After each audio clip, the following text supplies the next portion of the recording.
Well, hello and good evening, Free Enterprise fans. We're back. It's Friday night. The party is just starting here in the Moonveil Mixer half of the Eblan Elixir League. We have two runners this fine evening from Bring Your Own Bacchus. We've got Garen and Ison Tayama dueling it out with Rydia's Rebels. We've got Saradin and Judge Joe representing on the right side of the screen. I am Demarin2. I am joined this evening by the Blue Wizard. Good evening. How's it going tonight? That's going pretty good there, Deborah. I'm excited for this race. How about you? This should be an interesting one. Only one runner I really know, so we'll see how that goes. Yeah, much like it's been wildly speculated prior to this league, that there's been a lot of new faces or a lot of new names kind of popping up in the tournament level. Yeah, I find that always really cool. Is that especially we've seen a ton of new players, get wins at that, and that's always great. I think the big thing tonight is that we're going back to the moon again. We're heading up. Yep, and maybe I can break out one of the good old classics on Who on the Moon Will Get the Spoon. We have tonight Gwen versus Saradin and Aizen Tayama versus Judge Joe 00. And just with that, we are off to the races. Absolutely. Big power, though, to start. We've got Edge, Sid's great, Odin's waiting for us here, and the hook is our first item. I think we're a little less concerned about that. Dwarf Axe, Strength Ring. We probably need to find edge weapons to start. Yep, and just like fishing, this match is hopefully going to be a hook, line, and sinker, leaving us on the edge of our seats. The edge of our seats. A 5 out of 10, you had to explain it. We'll get there, it's fine. It's fine, it's fine. Nothing's on fire yet. Unless you're Rydia's mom. Homeland. She's just sunbathing. So we've got a couple of standard starts. What it looks like, we've got Baron, which I've seen as a standard play. Other three runners are going to be over in the Damsien area. Judge Joe's going to give us a look at the Waterfall boss office save to start. Saradin's going to sell 8 rune rings for the dollars. That's not a boss we care about, so we're moving on with our lives. Yep, and actually, as it's making our lives a little bit easier. Everyone seems to be going for about the same play, just heading on over to Damsien, picking up all of those nice, confined treasure chests in one spot.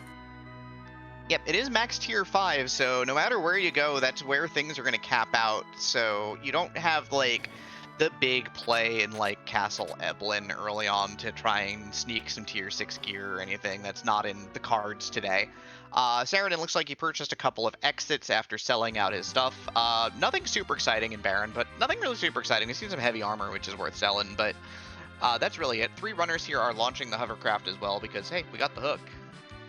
Yeah, and honestly, I was just thinking about it. With this particular party, with an Edge as speedy as he is, and Sid, you've got a pretty good team with a lot of health. It potentially, like, if you find hourglasses early on, I mean, I would definitely chance maybe doing a quick Eblan grind. Oh wait, that is Golbez. We actually do care about that boss. I missed that. He's sitting right there in the waterfall. So, splish splash. We'll see if Aizen decides to take the fight with the Star Veils that you get in your starting kit. Saradin's on top of the mountain, adding on what looks like that is a Palom. Yep, that's a Palom. If you can take out Bomb Bomb at that spot, Bomb Bomb anywhere early on with that 10,000 barrier is going to be a little bit rough to try and take on if you don't have a good setup or if you just don't have the damage to take her out before she explodes. Yeah, you can see Saradin, though, just pushes over Mom Bomb and is sitting on the ninja command because I'm going to cast Flame, which should take out 3 of the bombs, and then you just need to kill at least 1 more to get through the fight okay. Yep, and Aizen on the bottom left there with no one being taken out by Shadow. Gonna go ahead and start actually fighting Golbez. And actually, Flame does off all 6 of them. I thought it was only going to do 1 damage to 3 of them. My mistake. The big thing with Aizen is that if you're fighting Golbez with 2 characters, Golbez cannot kill anybody. Golbez is programmed in Free Enterprise to kill your party down to 2 people or 3 attempts at casting Demolish. And once one of those is met, goes away. So with only 2 characters, Golbez can't do anything. So Aizen's going to pick up a little bit of experience, but more importantly, hey, objective off the board. Yep, and with this particular spot, because normally Octomem is there, it's got lower magic, and as we're seeing, Gomez's spells, even Lit 3 is not doing much more than a couple hundred damage. Guerin seeing Yang as his next character, and Ruby on the is this even randomized route. Yeah. Magna Key's still out there, though. We haven't seen it yet. Of course, Yang, I don't think is the reward you wanted for taking the hook. It's like, can I get a Cecil? Maybe Fusoya? Like, Yang. Yang's fine, but Yang's not who I want. Hey, I mean, you know, with that particular party, I would even settle for a discount Fu, i.e. Tella. Aizen threw that Golbez fight with relative ease, getting some nice gear and a Bacchus wine for his troubles. Yeah, Runak's Bacchus Wine is a big pick there, so mage bosses later on, Sid is a great carrier for Runak, so he's going to be real happy with that. Saradin through the evil wall pretty easily. Edge's Flame and just sort of having level 2 magic on Palom is going to be more than enough to just torch a lot of these early bosses. It's only a second strength ring, which is fine, so now you have a strength ring for Sid and a strength ring for Edge. If you saved outside, this wouldn't have been the worst reset out. Yeah, it's, you know, but having Palom in your party, you kind of want to go ahead and get a couple of levels, maybe get the virus, maybe see a quake. Aizen making his way through the Eblan cave, Guerin making it further through the cave, picking up some of those chests, probably just picking up a little bit of extra loot or a little bit of extra cash. Those Eblan shops are nice to see early on. Yep, Siren, Drain Spear, Mute Knife, Dancing Dagger for Garen, that's all good stuff. Ooh, Dancing Dagger, the famous 6th party member. Yeah, I think the bigger thing is that the big thing there is the Mute Knife. It's a great edge weapon. Just because of it, again, mage killing, it's got good damage on it. You know, it does a little bit of everything, so you're pretty happy to see it. And Guerin pulling a very strong gamble, taking on one of the meanest chests in the game, the double Staleman. Yeah, cashes out a couple of darts here. Drain Spear is one of the best dartables in the game, doing about 2,000 damage at this juncture, but yeah, the problem is that party members get put to sleep by Staleman, and now they're dead, and that's a problem. Although, I do think that chest is doable if you just put everyone in the back. The tough thing is it's not good experience, and it's a tough enough fight that, you know, do you really want to cash out to try and fight that? Or do you want to maybe use your dartables on something easier where, like, your shuriken will one-shot? No, he's going to go back in, actually. He's going to make a liar of me, I guess. Well, I mean, with the potential to get an adamant armor out of there, I wouldn't, you know, considering that Drain Spear is going to take out one Staleman right off the bat. So long as Edge does not get put to sleep, everything should be okay. I say should as a relative term. Yeah, I mean, he could still get meleeed to death, and that's also a problem. So we've got, yeah, Dead Sleep again. There's a big problem. Judge Joe's playing the most direct out of our Forerunners, though. He didn't take the hook bait. He didn't go and check the waterfall. He's done nothing so far. He's like, I'm gonna do Antlion. I'm gonna go do Football Castle. I'm gonna play a very direct game so far. Yep, and we see a relatively easy boss at Fabul, just the Calbrana dolls. Yeah, if we found any use items here, it's going to be great. Ninja Magic, obviously, Flame should just do the deed here. That's the other nice thing about Mute Knight is, by the way, is it does increase the damage of Flame slightly. Not that Judge Joe cares here. But yeah, going to torch it and keep moving, so we'll see what we get from the defense. And Survey says, drumroll please. Be a Darkness Crystal. Do it, do it, do it. You want a Magma Key, right? Oh, Sand Ruby. Oh, Sand Ruby. You might get your Cecil or your store brand Fu. Yeah, both Aizen and Garen have taken a couple wipes between them to the encounter chest, and they're both pretty well done with it at this point. Garen is actually going in for a third bite of the cherry here. Again, going to lead off by slinging the Drain Spear, and we'll kind of see if this goes all right. Garen just, that poor Sid. I saw him quit the Rune Axe and then Sid immediately to sleep. Meanwhile, Saradin taking out Pale Dim at the Baron 1 spot, coming up on Baron 2 spot, and it is a Bahamut. Bahamut? Yeah, I think the big thing here is that our stash of Star Veils is going to be under Assailant here because we're going to use them for Golbez, we're going to use them here for Bomb, and we're going to use one. That is a Ninja Sword, though. Wow, that was totally worth it. That is, ooh, Garen. I mean, if you're going to take 3 swings at it, there's one thing that you probably want that's not an adamant armor, and it's a Masamune. And so, enjoy your hardened Japanese steel, friend. You earned it. Yep, and I mean, yeah, it's actually something for a character we have. it's not just something. It's the something. It's the #1 weapon. Like, it takes all the pressure off trying to find gear now that you've got a Mute Knife and a Masamune. Like, what do you care?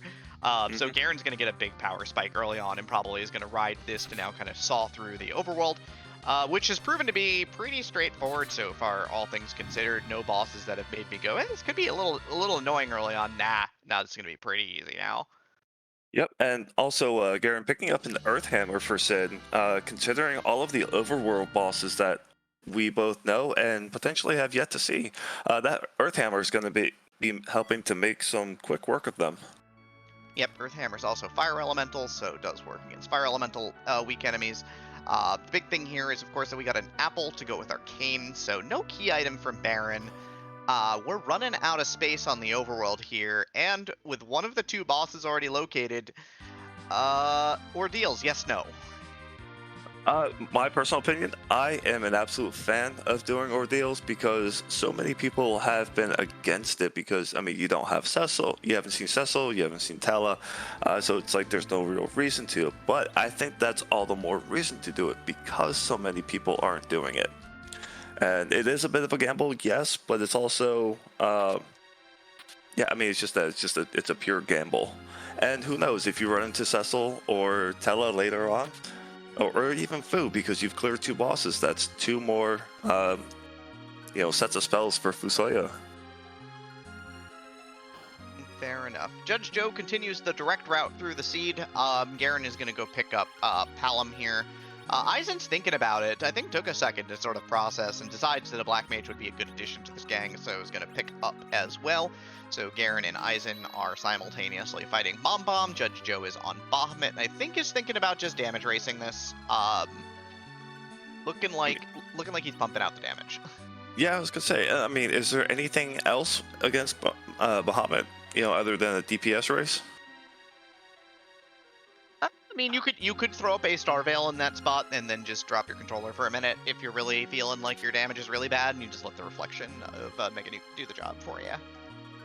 Yep. And while our runners are retracing some of their other steps, I just want to go ahead and point out real quick that our objectives on the table tonight are Cave Magnus, Forge the Legend Sword, Febble Gauntlet, the Defeating of Golbez, the Ribbon Room, Tower of Zot, and Crystal Altar.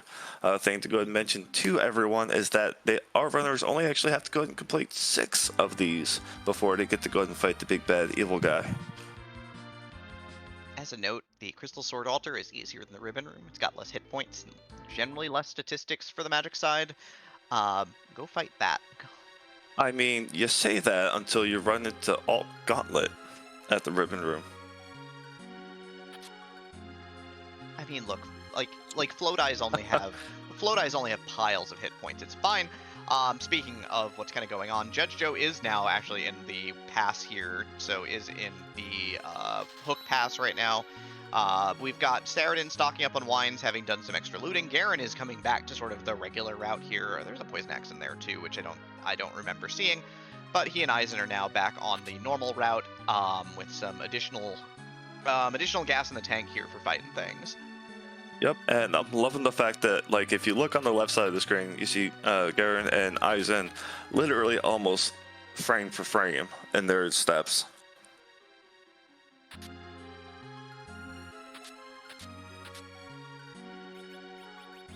Right, and then Garen about to go and take on that evil wall and make quick work of it. Gonna reduce that evil wall down to a pile of quickcrete. Good old cement and rubble. Yep, nice. Meanwhile, Judge Joe is, and also along with Saradin, making his way through the Eblan Pass. Yep, Judge Joe has located the encounter chest, the last of our runners to locate the Stalemen here. With Edge in front, bit of a problem. Does queue up the Boreas though, which is going to do about 1,000 damage. So halfway there, more or less. Found 2 Boreases in boxes. This is where kind of the direct play route comes into play, uh, where he's got more just raw stuff than the other runners do, and so is going to leverage the stuff advantage here to also join in team Nice Sword. Very nice sword. And I think Judge Joe was a little bit more equipped to handle that fight. And I think that fight could not have gone more perfectly because even though Edge was taken out of that fight, Edge is still going to get experience for just laying on the floor taking a nap. Meanwhile, Garen is going ahead and making his way to Febble, going to go ahead and help the kingdom out a little bit. Kind of see Garen and Aizen have probably been practicing together. They're on a very similar tight route here. Saradin is going to give us our first look at the top of the mountain, though. What's on the top of the mountain? I mean, there's an altar there where your Cecil becomes a paladin. You have to fight a boss solo with your hero, which is Edge. Normally, this could be scary with certain characters. Edge is a champion at 1v1ing, though. King of the mid lane and all that. I guess he's going to cut some men down. Yeah, I feel like, coming up here and Edge going into that changing room, it's just going to be like that one show-off guy in the Kung Fu movies with the nunchucks, where he's just overdoing everything. All right. Well, Judge Joe is going to go ahead and try and attempt some Eblan trap chest, it looks like. Yep, Garen gave us a big doll sighting, but didn't have any trouble dispatching the giant Calbrain at all, so it was fine. Aizen just slightly behind, but also here gonna flamethrow down this problem, which should go down immediately to this, so he should wrap this up. Both our runners are going to obtain their Sand Ruby, and access to the Sand Ruby character in just a moment. Whether they choose to check it or not is up to them. We still don't know who's there, do we? Yeah, it's Vanilla Rosa. I missed that. We could pick up. White Mage fills this party out really nicely. Yeah, it's like a real White Mage. 4 screens. I'm having a hard time paying attention to everything. I apologize. First encounter chest on the map here for Judge Joe, though, finds the double Black Cat Lamia chest. You do want to one-shot the black cats. You want to be careful about that because Counter Blaster can one-shot party members, which is really annoying. Yep. However, there are a ton of different varying tactics you can use against the Black Cat. You can charm them. You can, outright kill them. You can, do all kinds of bad things to them. Water Hag is in our first spot in the second spot on Ordeals. The first spot apparently did not matter because Saradin is already through that fight. Meanwhile, Aizen is going to go ahead and check that. As we know, Vanilla Rosa in Kaipo, while Garen is going to go ahead and take on his Golbez. Mid-shower, it seems.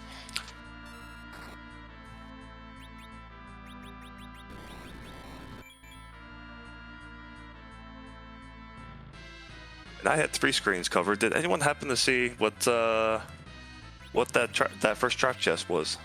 Big fun swords for big fun paladins. Oh, you mean big fun sword for big fat chocobo? I mean, it's a lot of money if you need. It's a lot of money if you need items. But no, seriously, Agreed. if Judge Joe does run into a Cecil at any point in time, enjoy. You've earned it. Have fun with that. Slay all your foes. Destroy them. In the glory of combat and all of that good stuff. Lay. All right, and I love the tactic of using stop on the Staleman. It's great. It doesn't last very long, but it will lock it out for long enough for us to get through this fight, which is nice. Life staff at the top of the mountain, so hook route required. There's nothing going on the overworld for us. Nope, but it does give us information. It tells us that only quarter leg is on the hook route. Kind of a frightening fight in the second spot. It's not really ideal. Yeah, not so much. Chat getting up on the fact that it is the sweet taste of vanilla that we all know and love. Still not a fun fight in that spot. Probably Nope. should be fine with this comp, especially if you found the big edge sword. You'll probably be in great shape. Judge Joe, I'm sure, will be completely unafraid of whatever comes his way at this point. the nice thing is all our runners are gleaning out all the experience they can from the overworld. Doing the encounter Definitely. chests is just more experience, which is great. We'll see if Judge Joe, like, I think the big thing here for our runners is Saradin's on the mountain coming down. We'll see if our other three runners with the one boss in hand decide to issue the mountain. Like, the possibility of Magma Key is really threatening, though. Yep. Although Judge Show even though it's set to max tier 5, picking up a change rod for Palom is still pretty nice. That's a nice solid plus 10 wisdom. Charm Rod's plus 10. Change Rod's one of the 2 plus 5ers. Gesundheit. That's okay. Still plus 5. It's nice stat stick higher than Thunder and Flame. Meanwhile, Judge Show making quick work of those Mad Ogres, and Garen through the Golbez fight, while Saradin is making his way up to Fabul to help them defend against some very, very creepy dolls that crawl their way up the mountainside. Now I'm just picturing Cabrino dolls crawling up the mountainside, and it's a terrifying thought. Judge Joe threw that third and final trap chest and was rewarded with Rosa getting Berserk and an apple for all of his hard work and good deeds. I mean, I think the thing with the apples here, right, is that you can cash them out to give some survivability to Palom for the hook route at this point. Ice 2 is going to be a really useful way to pick up kills on the Rubicon fight here, just to deal out thousands upon thousands of damage, so that option does exist. It's good to think about, but Judge Joe is not going to fade the mountain. He's going to also climb the mountain. Saradin's done with the defense. Enjoy your Sand Ruby, friend. Enjoy your Rosa as well. Saradin, I believe, has checked out the entirety of the overworld and has not done the Golbez fight. Judge Joe, once he's finished with this, will have completed out the overworld without killing Golbez, and also has the extra encounter chests under his belt and a crystal sword lying around for later. Eisen and Garen still have mountain access, I believe, that needs to be done potentially. Oh, and Garen against one of the worst bosses ever. It's the Kaipo NPC. In the end, it's my arch nemesis right there. Dubward noting that Saradin has wiped Golbez. I mean, not having not completed Golbez, having not.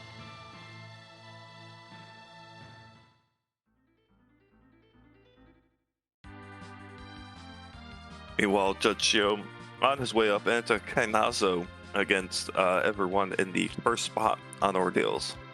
Good boss to get off the table here. You're probably pretty happy to see him now, rather than at a high hit point, high speed spot that you need to do. Oh, very much so. And Aizen Hayama discarding the cane. Interesting choice. Eisen loves the mage play, honestly, and I know he thinks that Kane scales a little bit too slowly a lot of the time. So, he's committal to he's going to be committal to his sort of mixed comp, and no weapon for Kane means we're not taking Kane with us. Yeah, and sometimes you just don't want that sort of patently average amount of damage. You just want to hit things and make it go boom. Yeah, on the one thing, Kane is an Avenger carrier, and Dragoon Spear is a great farming tool. But on the other hand, if you don't have them, he's stunningly mediocre. Yeah, and honestly, if you don't have Kane in your party, that's just more darts for Edge.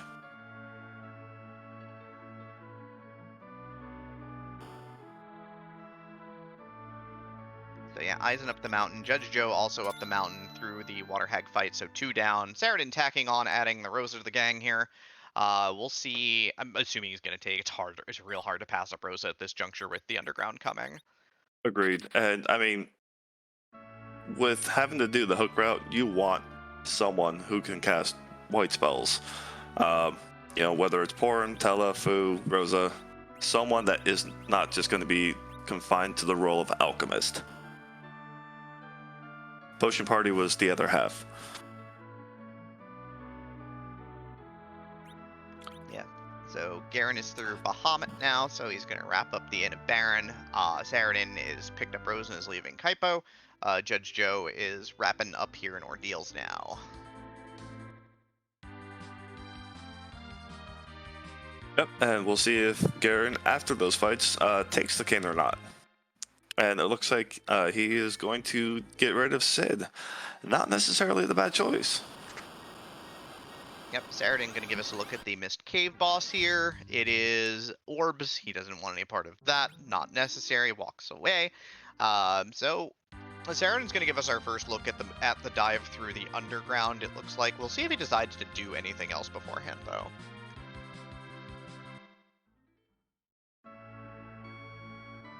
Saradin gonna go ahead and check some item shops, looking for maybe some Bacchus wines or sirens or even some life pots.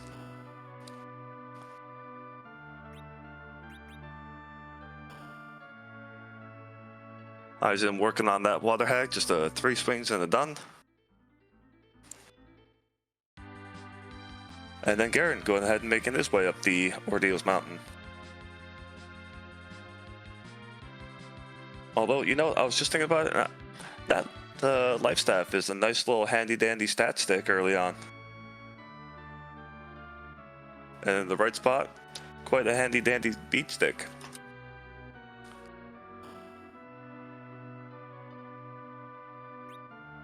Judge Show making his way on over to the Mist Cave, only to find the CPU and reset out. Yep. Garen first is last to the Kainatsu fight. Aizen just through Water Hag here. 25 minutes in, Saradin is doing a little bit of shop sweeping here, just making sure he's got all the supplies he needs. Judge Joe is grabbing the hovercraft and heading on under, so he's leaving Golbez for later. He knows he's there, doesn't care at this point, so we'll pick it up later. Yeah, I mean, with Golbez there and knowing how hard he hits there, he's the least of your concerns. So it's like, okay, I know where one objective is. I can come back to it at any time and take care of it. Got bigger fish to fry. Got to be underground because haven't seen the magma key.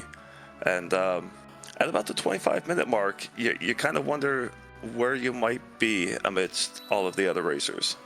Yep, Judge Joe grabbing some wines and an elixir. I mean, it's tough, right? Like, I think the biggest thing as a runner is that the time I'm really worried about it is, do I get hung up here, right? Judge Joe is heading down to Upper Babel, right? Saradin will probably be joining him very shortly, right? This is the part of the game that if you get hung up, this is where you start thinking, oh goodness, am I behind? Right, like Overworld is Overworld. You're gonna do your thing. I think Garen took a couple of chest wipes, but that's really it, and I think that is holding him back a little bit. Saradin doing a little extra looting here, so he's also in Eblan, so stalling his trip underneath. And Judge Joe's our first runner into the uppers. Yep. Now, there's been some back and forth debate about when going the hook route. Do you take the 4 Ogre chest here, or do you just keep going? I would double check my Palom level first. I think we know that Rubicant's the harder of the 2 bosses, or the later of the 2 bosses, not necessarily harder. The first boss can be really nasty too. If I'm level 23 and I've got Quake, obviously not. If I'm close, then maybe. Getting Rosa experience is important here. So there is that. Yeah, and I definitely feel you on that one, because it's like really close to Quake or just over the threshold of Quake, but also because Palom is the only black mage in this party, we kind of want that warp at 29.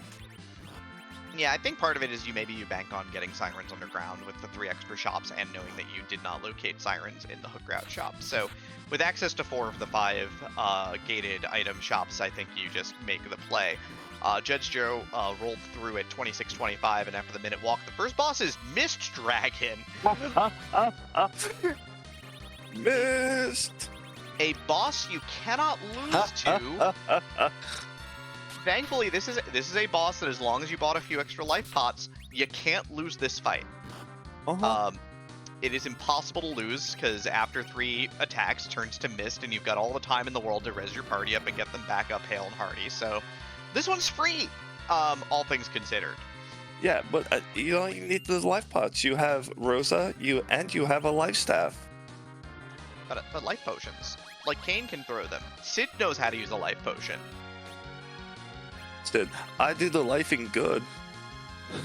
They're not over-engineered, they don't explode, but he still knows how to use them. I mean, it's, yeah.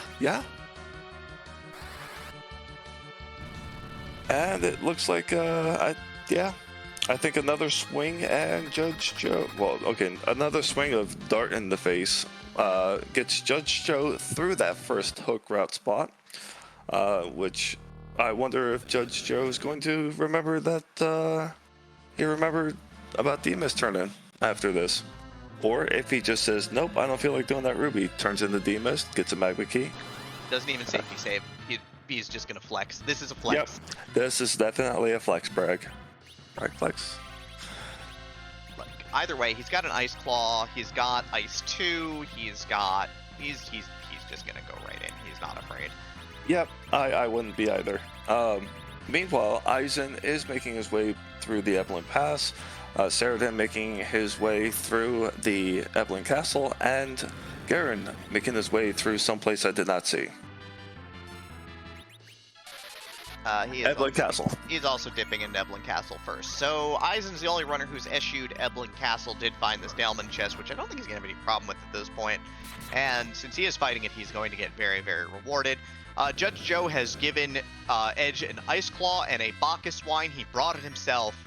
I know it's the other team. So he's ready to go. Yep, and with that Ice Claw, he's just going to make quick work of Ruby Cant. Yeah, 4K swing is nothing to cough at. No, as you know, it's going to be a Ruby can't believe it's not real. Like, why is this happening? The 4 out of 10, that reference is just bad. Ruby can't believe it's not a Fire Claw instead. You're really forcing this one, aren't you? Yeah, I am. It's been a while. Garen is fighting the most important boss of them all. This is the inventory boss. He's doing the smart thing, though. If you do have to run into this during a run and you're racing, just go and take a few items out of your inventory. Just drop them on the ground so you have a little bit of extra space to play with. Edge getting layered there, not ideal. Gonna bring him back to life and cast Berserk directly. Saradin's in the Stalman Skull chest, Garen from the Mad Ogre chest. Both these runners full clear. We know that there's crystal swords for both of them. Eisen about to pick up his Masamune. Judge Joe, the big thing here, is leading the way pretty comfortably at this point. No Golbez kill, but we know that's going to take not too long, maybe with a little bit of setup, but we'll see how he chooses to do that later, because he's not doing it right now. And Eisen trying to make up some ground here. Again, probably both bosses behind at this point. Gonna probably hit the Eblan or the Eblan to Babel switch over at around the 32-minute mark. Yep, and you know it's kind of funny when you look at things from different perspectives, right? So we have the top half of our screen on a very similar route. They're both in Eblan Castle, and then on the bottom of the screen, they're both on the hook route right now, and it's doing this weird like rotating thing where we saw the left half of the screen going to Antlion, and now we see the bottom half of the screen in hook route, and the top half on the same route. And I don't know. I think it's kind of a cool perspective. Yeah, I think the difficult thing here, of course, it looks like Edge may have gotten Zerker glitched and hasn't freed up yet, which is a little unfortunate. Like that might be the only thing that's cost Judge Joe time here, because everything else has gone great on this fight. Eisen does not know that he is 5 minutes and 20 seconds behind right now, which could be a lifetime at this point, all things considered. Yep. And then we see Saradin on his side, making his second dive through the hook, through the Eblan Pass, on his way to go do the hook route. We'll see how well he fares against the hook bosses that Demist and Rubicant. Yep, Eisen is at the save point, steps out.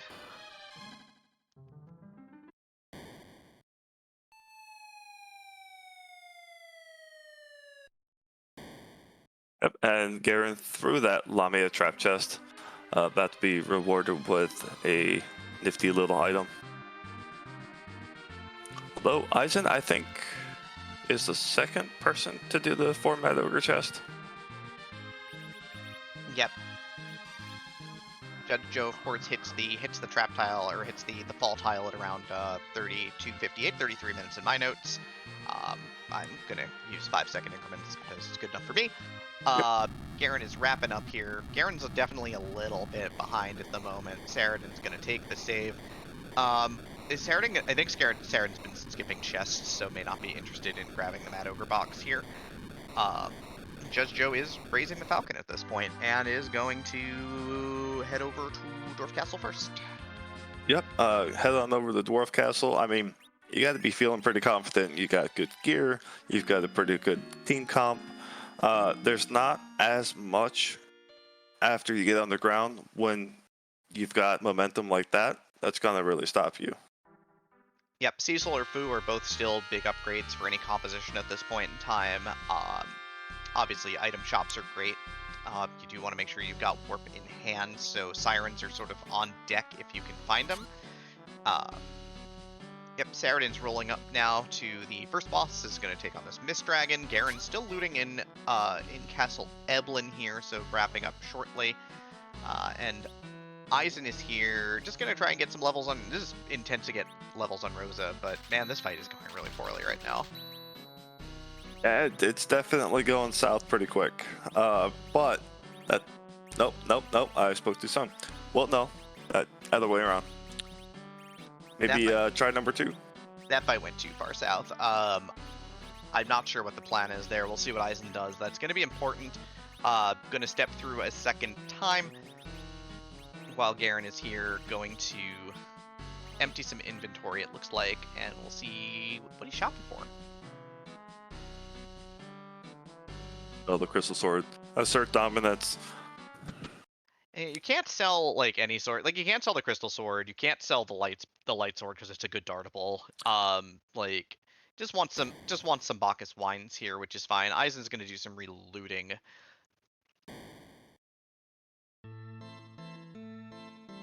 Seeing that there's not a whole lot down in Eblan, I'd feel a little gypped. We don't use that word. That word's not cool. Oh, sorry. Feeling a little shortchanged down in Eblan. Normally, you go down to Eblan shops, and you see things like sirens and anything that's above tier 5, really. But unfortunately, there's just some wine and some rune axes. I mean, I think the big thing here is that Judge Joe is really just flexing the power that he's got at this point going in here, seeing Karate Man in the first spot. Yang's not a tough fight, all things considered. The physical damage output not gonna really put a dent in this gang of 5. Edge in the back with the back row glitch from the boomerang earlier. Easy peasy, free as a bird. We'll see what the second boss is here. Saradin is at the save point and is headed on over. I think that was a safety save after Mist Dragon before Ruby, so he's going to take on Ruby now. Eisen's got his nose in the box again here. Going to be looting the Mad Ogre chest a second time, trying to see if he can get through it this time. Yep, and we see that is a... I'm sorry, when did Tella... oh wait, Tella was the person from Dwarf character Jack. It sure was. It sure was, and Judge Joe is like, I'm good, just throws him right out. Yep. If you don't need him for warping, you need to take him.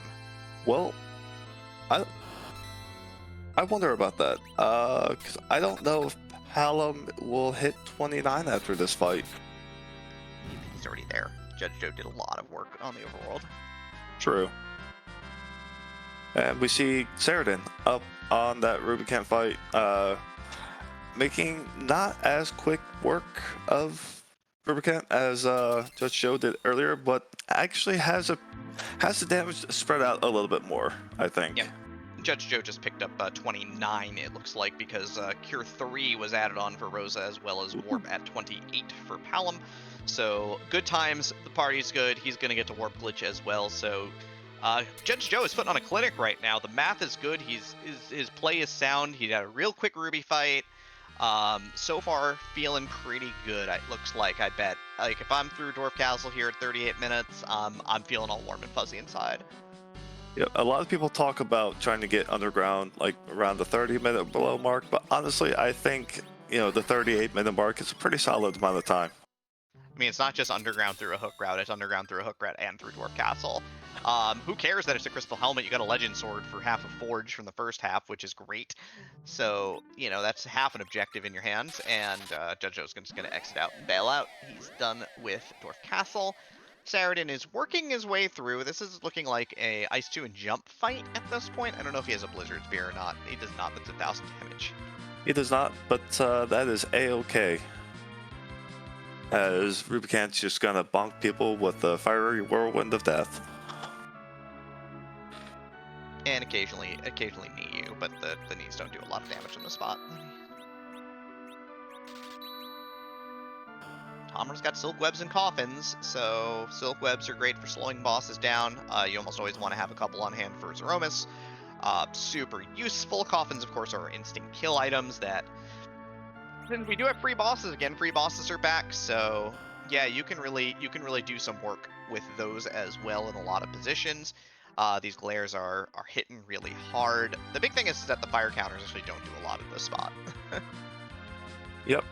Although I do like to employ the nice little script forcing from Rubicant, just casting fire on him to force him to AoE life your party. Although when he's punching people, you know, one-shotting them, it makes things a little bit more difficult. Yep, he does double swings, which is really annoying because they hit pretty hard. I thought that they didn't hit quite that hard in the spot, but I'm wrong. Ruby's been lifting clearly. Maybe, you know, he's kicking you. Clearly doesn't miss leg day. This is a man who does not miss leg day. No, never. We see Judge Joe pick up something from the Fate March. Did not catch it. It went by a little too quickly. That was the Tail of the Rat. So another overworld drop-off. Also, hourglasses. You know what we're missing right now, though, from all these shops? Sirens. We have no siren, no air horns for this group, no making dragons show up to quickly maybe give yourself a spot grind from like 30 to 35 or 36 for the chest down here. But we are underground on Judge Joe's side, which means can go into the Tower of Babel and steal some sirens. That's slow. That takes time. Who's got the time for that? I mean, these runners might have the time for that. If you need a spot grind because like you're not feeling comfortable with whatever bosses you see down here in the march, like by all means. Judge Joe grabs a pile of drain spears as well, so looking to do some darting. I'm gonna try to use that to ease his way through some of these fights in the underground, which, you know, hey, it's a good DPS option at this point. They're gonna do like 3,000 damage. He also didn't buy a cat claw and just finds one in a box because, you know, that's how this game works. Yep, and I'm glad that you called it was Drain Spears because I legit, while I was looking at the other three screens, going, why did Judge Joe just buy 6 cat claws? I don't get it. I bought 0 cat claws and then bought 0 cat claws and then popped one out of a box like a pro, you know. Because that's exactly how that happens. You see it in the shop, you're like, I kind of want that, and to go over 3 chests and pick one up. Yeah, he's gonna do some gear rearranging as well. Eisen is through Demist. Garen is taking a bit of a time. Rubicant has got the cloak close there, and timing Ice 2s is hard. Like, I am not going to grudge this man these Ice 2s into the cloak because timing Ice 2 is very difficult. Yep, unless you're doing it at the very start of the match, because if I remember correctly, until Rubicant opens and then closes his cloak, he does not actually have the ice element absorption just yet.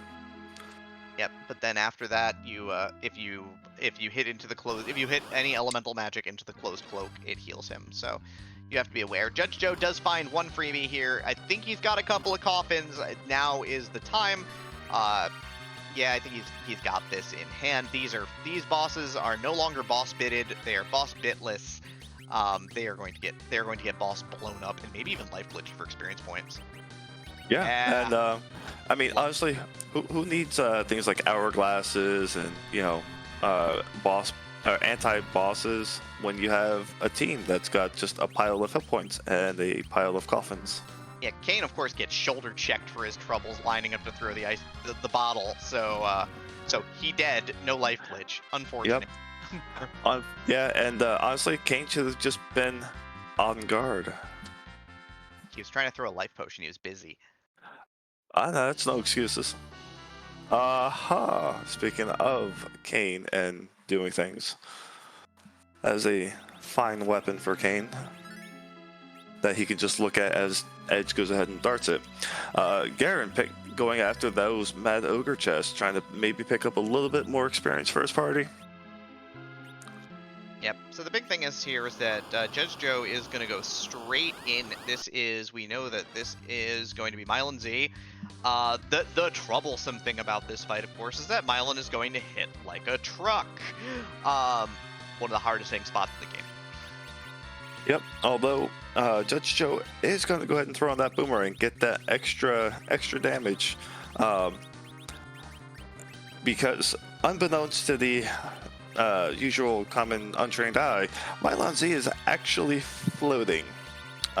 Even though people tend to say, "Oh, look at the shadows." Well, when you're in the Fame Arch, you can't really see much down there. So Judge Joe is just going to go ahead and slow him down, hit him with his weaknesses, and hopefully make quick work of this fight.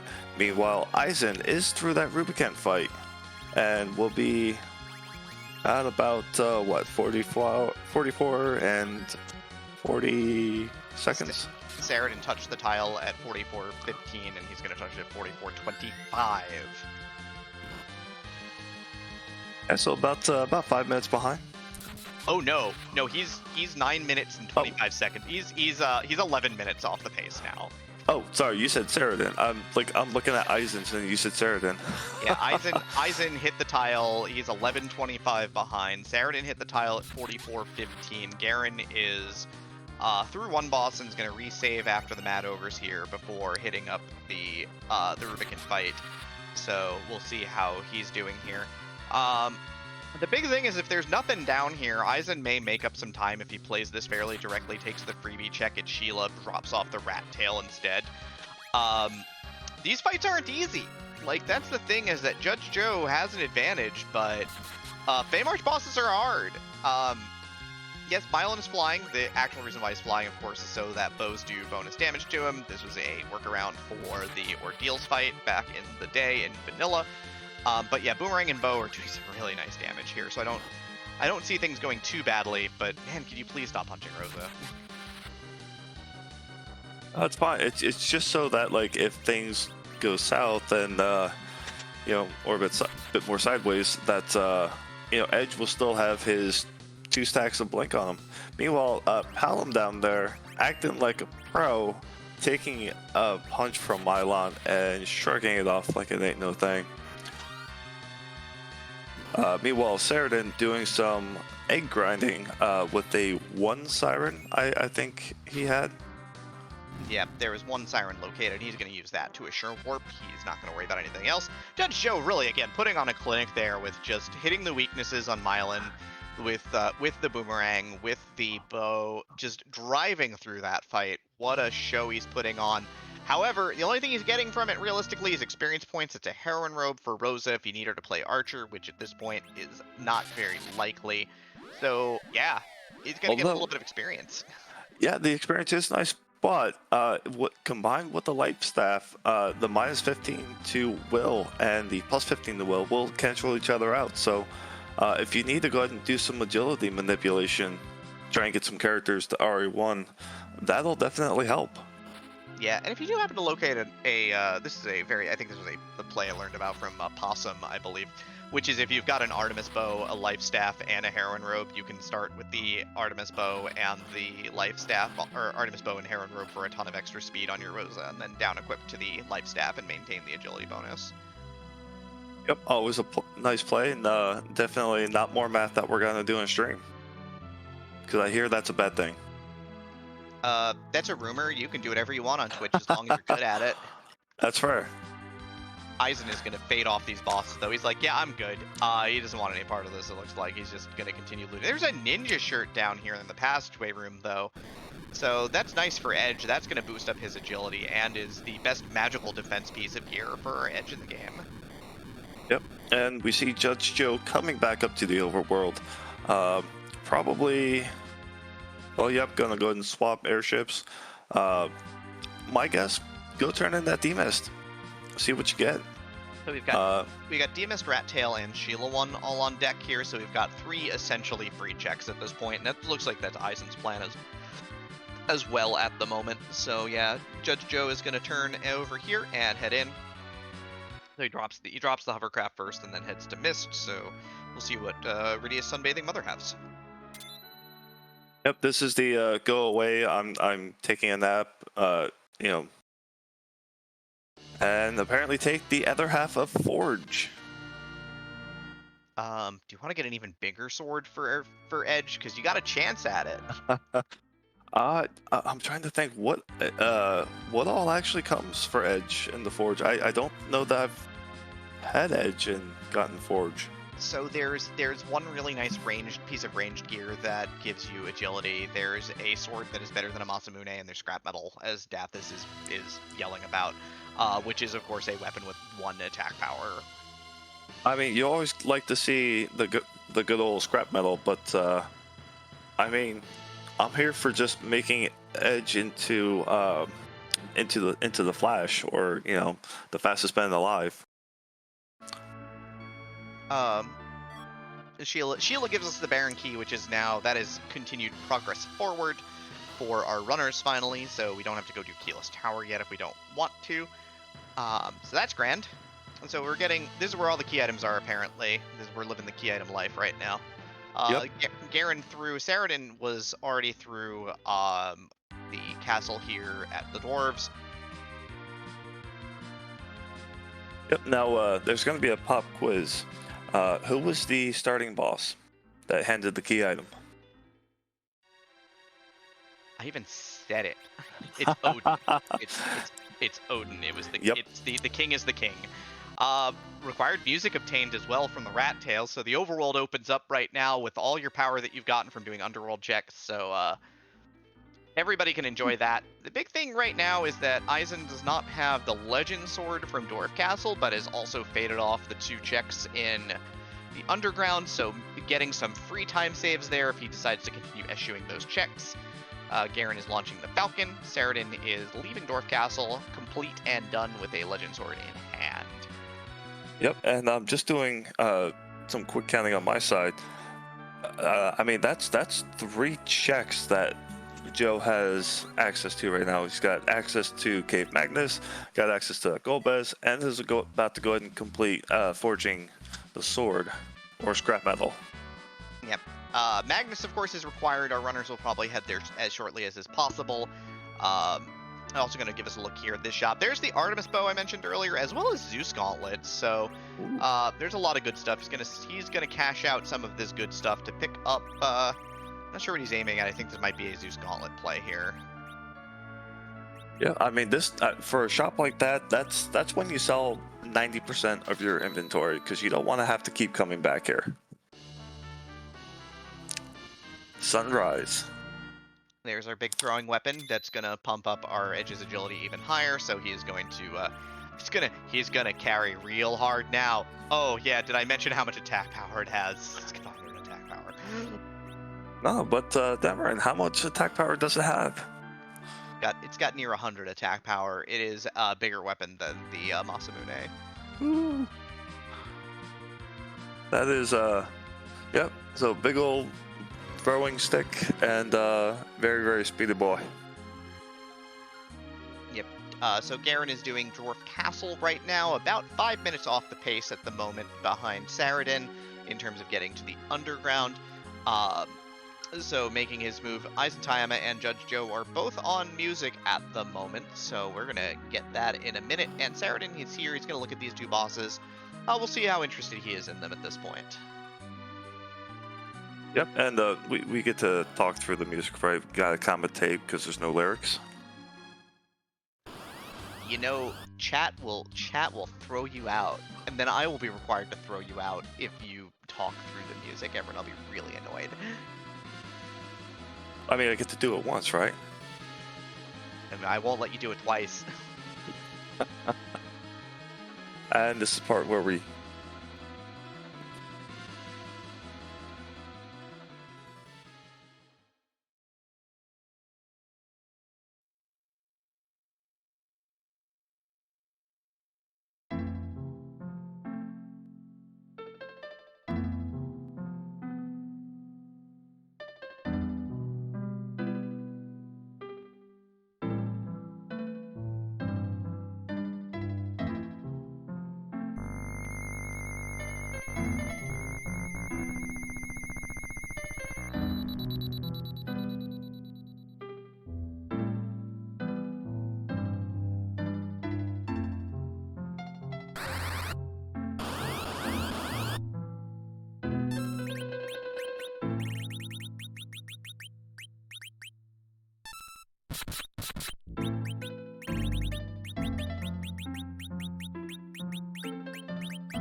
Judge Joe gave us the check. It was the sadness from the Lunar Silver Star story. Neither of our runners would be very sad about this. Objective into objective, Harp into Darkness Crystal for both Eisen and Judge Joe at the same time. Yep, and I kind of like the layering of music because we saw one go into another, and then it was just music after music, and with the Lunar, I mean, you can't go wrong with the Lunar Silver Star story OST. So as an update for what our top runners are both, it looks like Garen's headed back up top, and Saradin's going to go and take a look at the Sylphs here to get access to the Sheila 1 check. The big thing here, Judge Joe had bought a pile of exits and of course popped one here to get out a little faster, so god, everything just so efficient at this point. It's a little scary how he's playing so well. Right, Saradin's going to go ahead and pick up the second half of Forge, or Garen's going to pick up the second half of Forge. Saradin did get the kill on the guards, so did get the guards kill, skipped the Mylan Z fight in the interim, so no troubles for our runners at this point. Forge in hand for Garen, we know that it's a Sunrise Boomerang, which will be fantastic. Judge Joe, of course, is moved on in the overall checklist to Baron with the Baron key in hand. Eisen is taking a moment here, taking a look at what he's got. I could see him launching the whale and just going up right now. I mean, you can launch the Darkness Crystal. I don't know how far it's gonna go. I mean, it's pretty dense, much like me. I feel you there on me. With that, our runners, so we have Saradin turning in their Demon's check for a lovely, lovely other half of Forge. I know. Wait, did Saradin not do Golbez? Saradin wiped out to Golbez early, so did not complete the fight. So yep. Golbez is still awaiting for Judge Joe, who skipped it, and Saradin, who did it. So we'll see how that goes. So two runners still able to do Golbez. Going to come back to it later. Judge Joe meeting his fate with the true king of the castle. Now meeting his other fate in the watery grave. Odin down on his way to apparently Baron Basement. Yeah, Judge Joe just flexing that muscle right now. Just wants to keep on fighting bosses here, so he's not too concerned. Eisentam, of course, is going to go look at Keyless Tower. So is going to divert off, going to skip Baron Castle for now. And see what's at the top of the tower instead. Garen's going to finish up forging here. Saradin's got the key to Baron in hand. Still needs to turn in the rat tail for the harp, as does Garen. Neither have done that yet, and we know that the harp is like triple required, multi-required music only, please. I mean, I am here for all of the triple or even quadruple requirements. It's one of the very few or rare times that you see a rabbit hole actually pan out for what you need.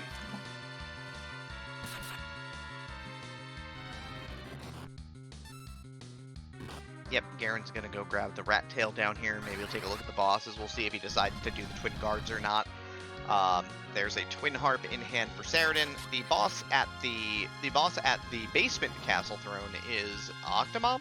which is actually kind of great because it's going to get slowed down pretty immensely by your Berserkers. Every tentacle that falls off reduces the Octomom speed. So eventually you will just outspeed this fight too hard for it to ever kill you, and so that'll be a win. Not that it matters. Easy peasy, still free as a bird for Judge Joe here, running into about the hour mark. Of course, while we're here at the hour mark, of course, I would like to thank Dumbward and Maggie the Cat for taking on trucking, and of course, our restreamer tonight is Dathis, and that is a magma key from the throne. So it is a key item, but not really what you want.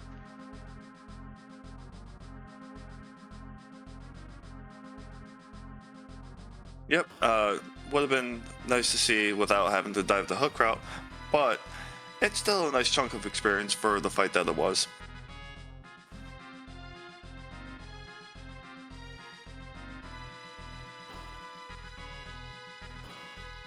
Meanwhile, Eisen working on taking on the Wyvern at the top of tower, lower keyless tower.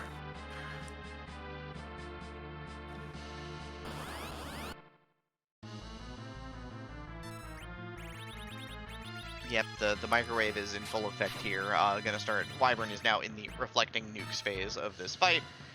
Even at this spot, which has some pretty bad magic power, hey, a nuke is a nuke. It's a big spell.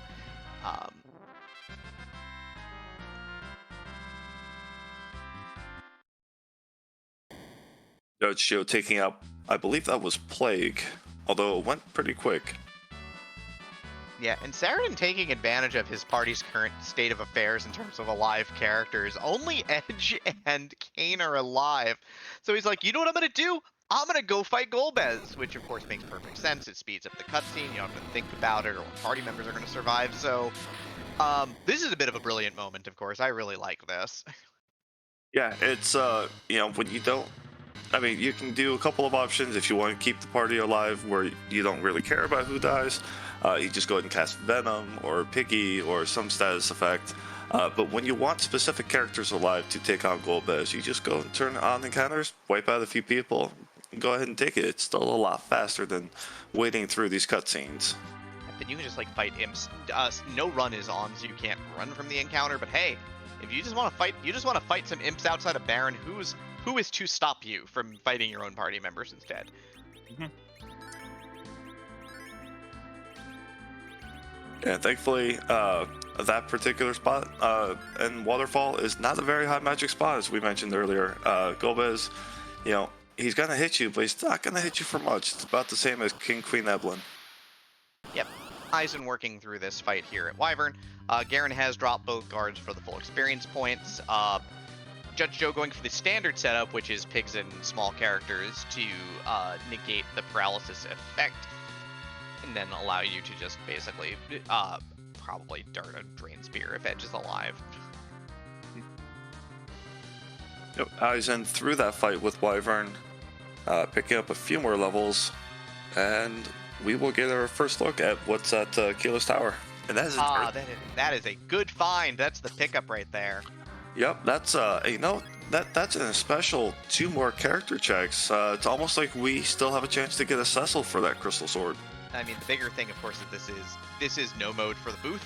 We have located everything except for the Pablo Gauntlet, which we will not be fighting today, unless it happens to be at the Ribbon Room or the Crystal Sword Altar. That's that for that, I guess. The Crystal Sword, of course, is located in Castle Eblana, which was picked up by a bunch of our runners who went in there to do some looting and scooting. The big thing here, of course, is that we'll see if Judge Joe, what he decides to do here. The moon might be in play still. Keyless Tower is available. Baron Key is done for him. He is really ripping through things left and right. And this is going to be a let's launch the whale. Because if he knows if he finds the football gauntlet on the moon, he's done with this seed as well. Yep. And you know, there are some. Now that I think about it, most of the relatively nasty bosses are already out of the way. Kanazo, Rubicon elements. There's not a whole lot else. I think we already also saw Valvalis. Yep, Val, Kainatsu. Your boy the Sea Snake is still out there. Ogopogo sure still exists. Yep. But Golbez is off the table. There's a lot of bad ones out of here. Eisen Yeah, is looking at boxes, though, by the way, here in the tower on the way down, and is going to locate an Ice Brand Saber. Very nice, I guess. yep. It's I mean, it is almost summertime. You want to keep things cool. What better than an ice brand? It's like an ice pop, but stabs things. I mean, I'd probably want literally anything else if I'm fighting an encounter chest, but hey, you know, you get what you get.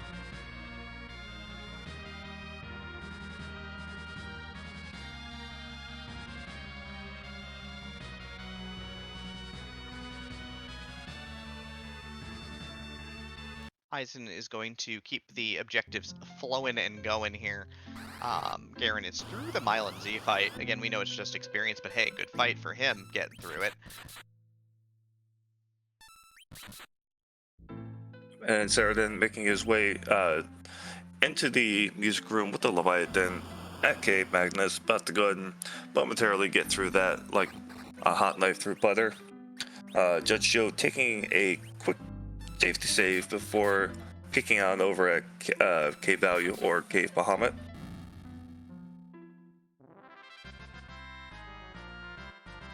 Saradin makes exceedingly short work of Leviathan in the interim. Again, with all those extra levels, this fight's not scary in the slightest. Yep, and Garen with his Earth Crystal, just kind of zooming up that Tower of Zot, probably hoping to get a Cecil for that Crystal Sword. Does Eisen have the Crystal Sword? It doesn't seem like a thing he'd have. Well, we know that there's a Crystal Sword. Eisen played super thin to the loot side here. I don't think he went into Eblan Castle, if my memory serves, so I don't think he's got the Crystal Sword in hand. Saradin is warping out now from... We're going to warp out of Magnus with the Darkness Crystal in hand. Garen headed back up to drop off the tail. Yep, this is going to be a airship swap, so going to drop off the tail, going to do Sheila 1. We know that it's going to be a Baron Key and a Harp for his troubles, so he'll be very happy with that.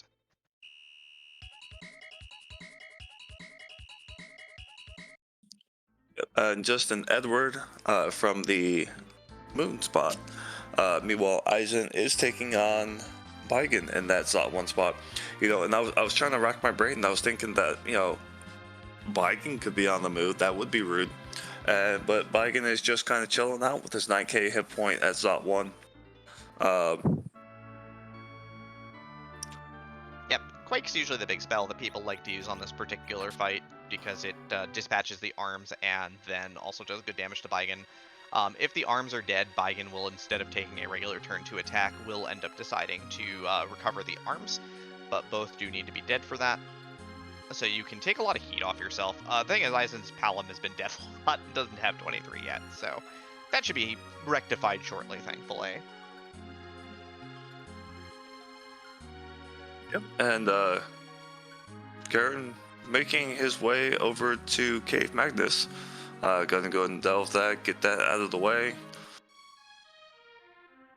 Meanwhile, Saradin making his way through the barren waterway to go ahead and see his bosses, and also maybe do a little catch up.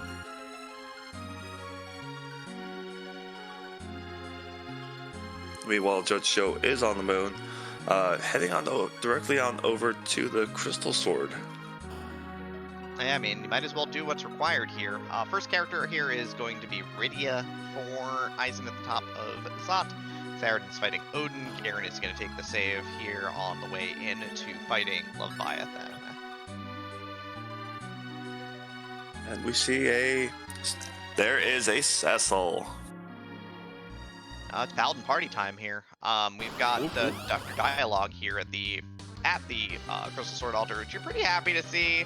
It's kind of slow, but hey, it's the life you're living here. Rydia is gonna get benched. Cecil is not going to get benched. Please take the Rune Axe and also maybe grab that Strength Ring, but Cecil's gonna join the party. Yeah, having that Strength Ring will help Eisen for the time being, until he gets Forge in place and realizes that there are Zeus gauntlets for sale. And even then, you know, you may not be able to afford more than one of them anyways, so, you know, you do what you got to do with it. Hey, you make do with what you got and go from there.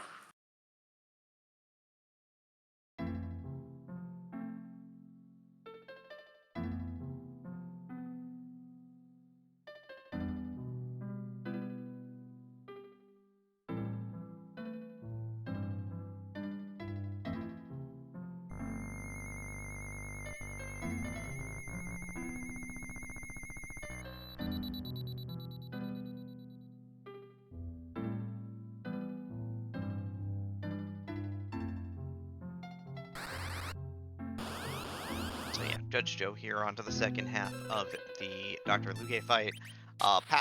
Forum was a character at Baron, so everyone's going to take a pass on that, I believe. That won't surprise me if everybody who sees her decides to say, I've already got Rosa, I'm good, thanks.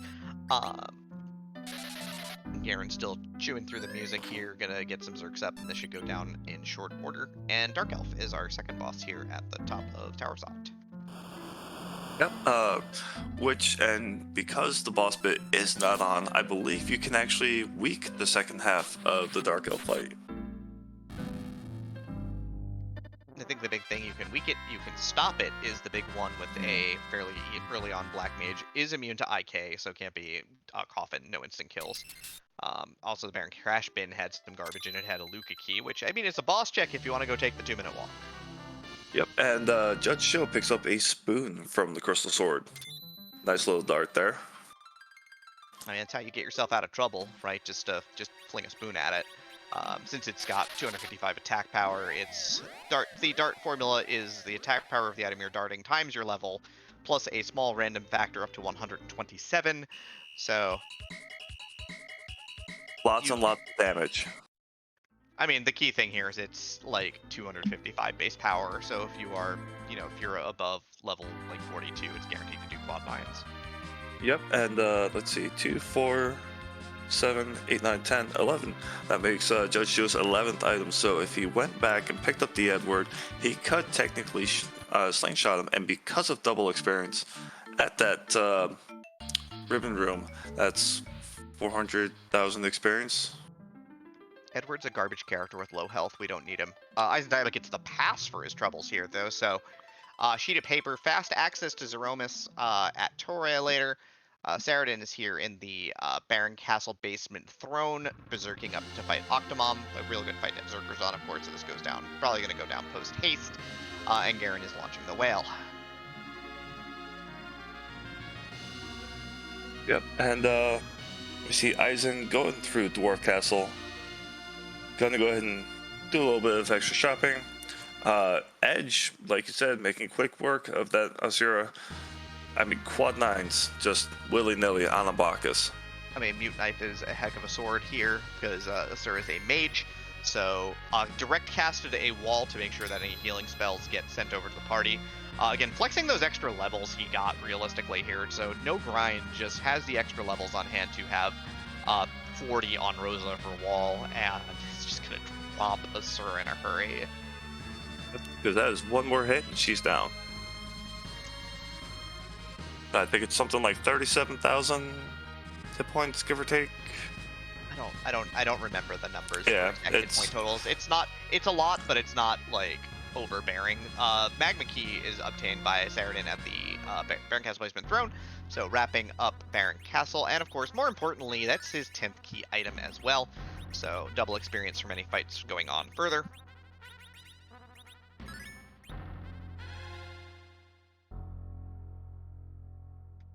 Eisen dropped back down for Dwarf Castle as well, so he's going to get his second half of Forge. Yep, and Judge Joe picks up some Artemis arrows and the pan from that ribbon room. Pan is one that might save his bacon here, pun intended, because it might drive him to head back to Earth a little faster. He's probably on a face check mission here first, though. Knowing that no other key item other than the Earth Crystal really helps him. Yeah, I think he's just gonna be like, yeah, I'm too strong for this. I'm just gonna fight the moon. Yeah, I mean, because you want to see either, well, actually, really, you just want to see the Fabulous Gauntlet up here, or you go because he's still hunting for that Earth Crystal, or honestly, take the pass because none of our runners have found that as of yet. Yeah, the intriguing thing here right now, right, is that Aizen's in go mode after this. Aizen's going to be in go mode with 9 key items in hand. We know he'll get his 10th at the Crystal Sword Altar. It does depend upon how much grinding or, pseudo grinding he decides to do at the end here. However, he's not going to have to full clear the moon if he chooses not to, because he's in go mode once this fight is over. And Aizen choosing to discard the Palom, honestly, not the worst thing. It's I know a lot of people rip on Tella that oh, he's just discount Fu. He's not that great. His stats are low. But Tella has pretty much all the spells, so he's great for a lot of utility purposes. Extra blank, extra Zerk, Cure 4 in a pinch. Yeah, he opens up access to weak as well earlier on, which might be useful for doing a bit of grinding later on. Judge Joe is going to touch the altar down here at the Masamune altar and finds 3 Dark Imps. So 3 points of experience then, because this is also a free fight with that hourglass in place. Of course, thank you for Enterprise 2 folk. You are here to see the twin cast here. Garen and Saradin on top, Aizen Tayama and Judge Joe on the bottom. Your left side teams are Bringer and Bacchus. The right side teams are Rydia's Rebels. They're dueling it out tonight. So everybody, I hope you enjoyed. Just so you're aware, to catch you up, Aizen's in go mode. Aizen's about to get the second half of Forge here at the Dwarf Castle. He's the only runner to have done Keyless Tower, which was our Earth Crystal, our 6th objective available. Judge Joe is hunting and pecking on the moon at the moment, trying to find the Earth Crystal that we know is not there. But there could still be a Fubble Gauntlet up there waiting for him, which he would fight at this point in time. Garen is up on the moon doing moon checks, and Saradin is right behind him. Saradin's ahead on checks at this point in time is the big thing, but Garen's ahead on efficiency as he's done nothing that he hasn't needed to do yet, including skipping things like Baron Key at Sheila 1. Yep, and although Garen has done everything efficiently, we know that once he picks up that Earth Crystal, he can get that Paladin Cecil, because I believe Garen does actually have a Crystal Sword, and we'll see that Slingshot Cecil and make him go burr. Or at least that's the idea. So yeah, this is where things get kind of interesting. Aizen's still down here on Earth right now. He's gonna go drop and Forge, and he's gonna head up to the moon and go mode. So we know that Aizen is on a ticking timer here of how long it's gonna take him to finish this seed right now. Judge Joe, of course, is on a mission to see if Masamune Alter's got the business end of the gauntlet that he wants to fight here. Because obviously he's gonna fight whatever he finds. He's still looking for key items, but if he finds the gauntlet, he's also gonna get his crystal for it. Yep, and is rewarded with the DKC. That's not a reward, everybody. Thankfully, we've got free bosses. This could be worse. This is the reward of getting beat up a little bit and then getting a little speech and then moving on with your life. Although he could be rewarded with the pass, that would be worth it, in my opinion. Excepting we also know where the pass is. We do. I completely missed that then. Yeah, Aizen also located it. That was the reward for the top of Zot. Ah, yes. Well, never mind. He will be rewarded with a tower key. That is going to maybe drive him back to the tower. He's got the tower key in the pan. We know that there's no Earth Crystal to be had at this point, right? We know where that is. So we know that the only things that you could locate from that at this point in time would be the package.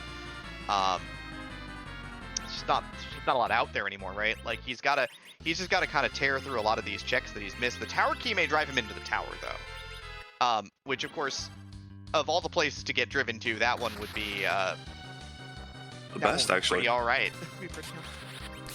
Although because if Joe goes back to the tower, it does just that first spot, sees the Fubble Gauntlet.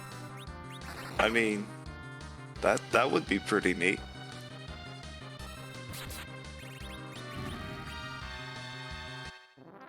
things are going to get interesting here. Again, Eisen and Garen winning on efficiency, Judge Joe and Saradin winning on just pure amounts of execution at this point. Agreed, and very much like Joe was to his Ashura fight, Saradin's going to make very quick work with that Ashura, just tearing into her for 5k plus. Yep.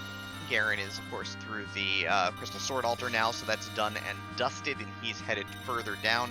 We'll see if Garen and Saradin are both on full clears of the moon at this point, because, hey, they haven't found what they're looking for yet.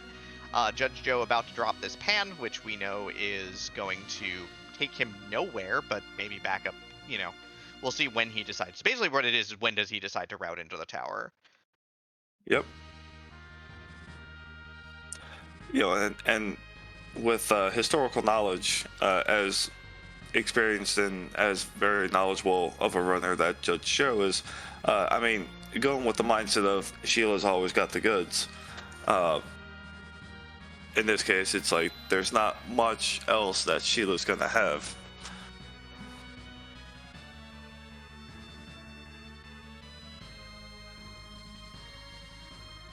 I mean, who can say at this point in time? So, Gauntlet remains unlocated by our runners. Eisen in go mode is gonna check the shop here at the Hummingways.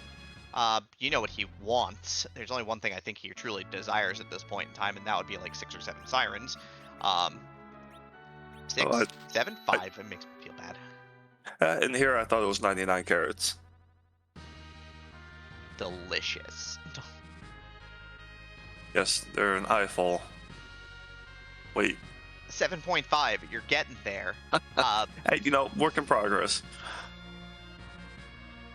Asura drops for Saradin, so he is going to be through the ribbon room in just a moment. It's a Holy Spear for Sheila too, so Sheila has the goods if what you're looking for is another Cane weapon. Yeah, because White Spear can be darted, right? It sure can, but he just resets out because he's got a save down in front of Sylph Cave, so he's just like, cool, let me just go into the tower. So we've got Judge Joe running up the tower. So Judge Joe is going to go tower to, if not Fabul Gauntlet, Earth Crystal to finish. Eisen is going to go Crystal Sword Altar to Ribbon Room to some number of sirens in there to finish. So this race is going to get close because Eisen went Keyless Tower, which was where the money was at, and he got to skip the 2 bosses in the Fey March, again, winning on efficiency, skipping 2 doable but time-consuming bosses, and of course, in exchange, Judge Joe has a lot more power right now. We'll see. We'll see how it all plays out. He's going to check the lower spot first, assuming it's going to be fast. Saradin is down on his way to the bottom of the Lunar Subterrane here to fight the Masamune altar, which we know here is the 3 Dark Imps, which he just resets out of. So Saradin's decided that he's in face check mode. He is not in key item mode, and we know that the Gauntlet's not up here. Judge Joe tears through those guards like they're not even there, but he's still got to probably go to the top unless he's going to Penguinator this and half check it. Garen through the ribbon room. He's on 5. He doesn't know where the Earth Crystal is. He hasn't been back to the tower yet. And he doesn't have the item to drive him back to the tower because he doesn't have the tower key yet. Oh, how the turntables. We on one hand, we see some just larger and increasingly larger gap between runners, and then we see how quickly that changes, and then well, folks, we have definitely a bit of a nail biter now. Yeah, one check took Eisen away from having to do anything on the Earth, basically. And so luck and guile, versus just what has been one of the most skillful probable full clears of the game for Judge Joe.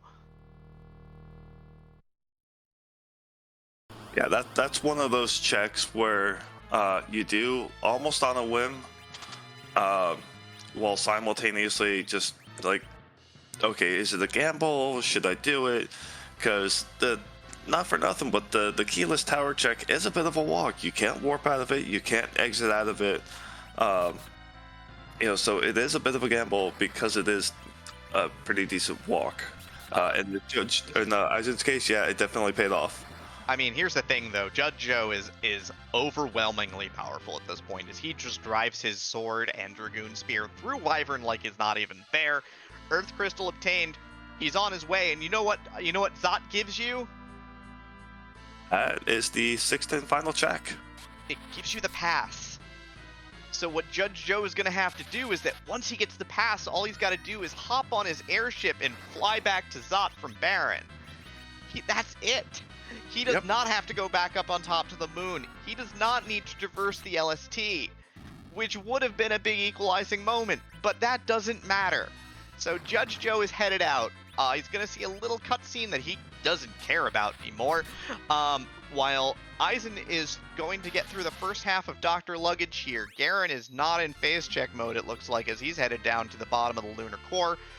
Aizen, of course, took out the front part of the first part, so taking out the robot means that we're going to see the Dr. Luke transformation sequence into Palmep Z, but we'll see if Aizen can make up the difference here. This is going to be tense. Very much so. And, as we see on the top side, Garen and Saradin both have 5 objectives each. So this race just suddenly from, 4.5-ish minutes ago got really, really, really close on every side. Yeah, that top race is also going to be pretty tense. There's going to be a stone cast here from Garen, which whiffs, so he does not get the instant kill on this fight. But he's still interested in fighting it. Saradin is headed, I think this is down to the White Spear altar, I believe, here. But yeah, the top race is really hinging on who gets back to Earth and into the tower first. Judge Joe's going to grab himself an adamant armor for his troubles because, hey, power is good, I guess.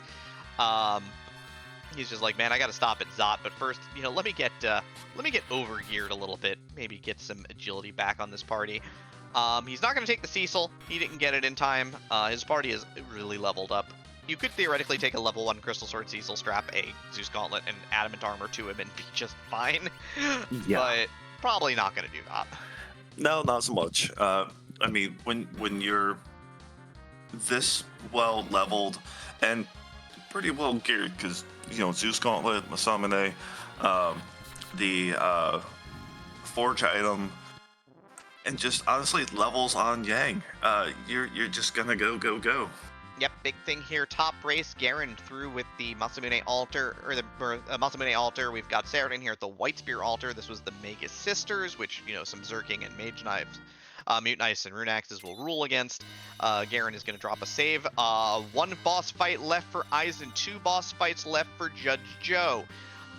Both of them will be where they want to be. Once Aizen's through the ribbon room, he's going to get a crystal in the lunar subterranean. He's already made the walk down, so he's going to head down from here to do the walk through the core. Judge Joe's going to get the pass, of course, and pop back up and through. And again, Aizen does have to crack some sirens. He's level 32. His moon execution has been stellar with the party power that he's got, but he's probably not going to do Z at 33. That ain't going to happen. Yep, and it just goes to show that you don't always need power overwhelming. That you can, when or if executed properly, you can get through a lot of this, seed or flag set even with just strategy alone.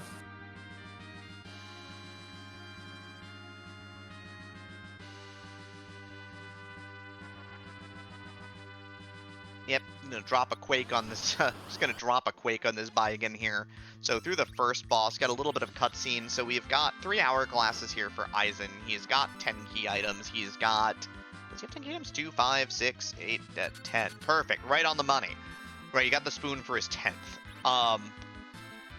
So he's gonna be working his way through the King Ryus here.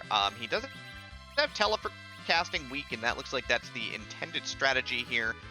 He's probably going to get the 1 life glitch for the 180k, so he's going to probably set this up pretty perfectly.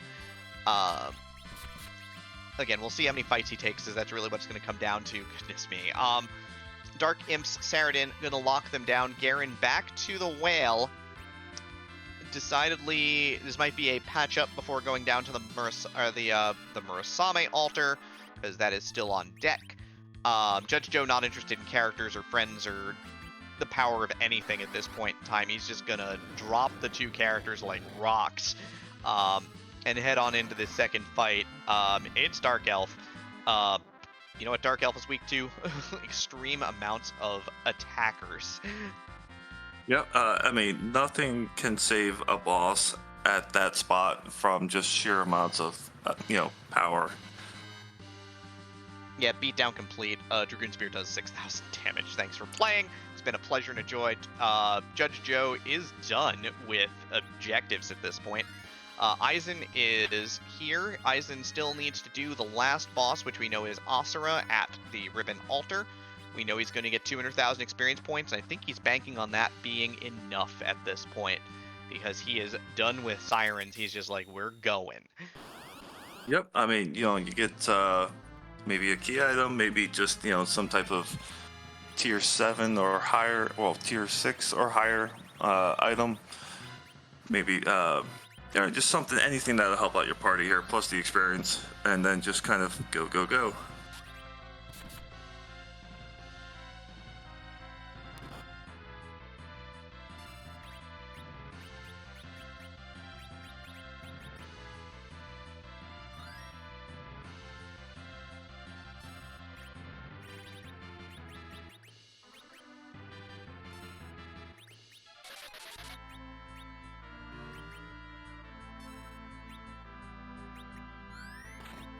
But picking up a black chocobo to just very quickly, very easily fly over everything.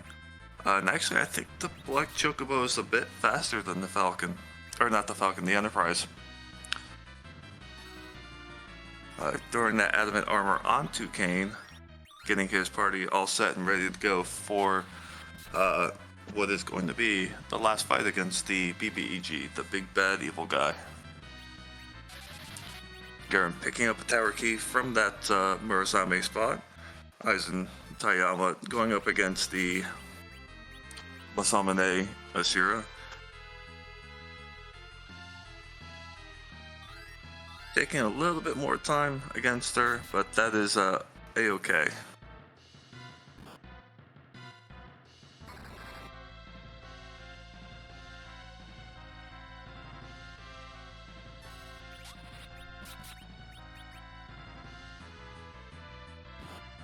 Judge Joe making his way over to Zeromus. Hey, Demarin, there are some flags in chat. Did we do anything with those?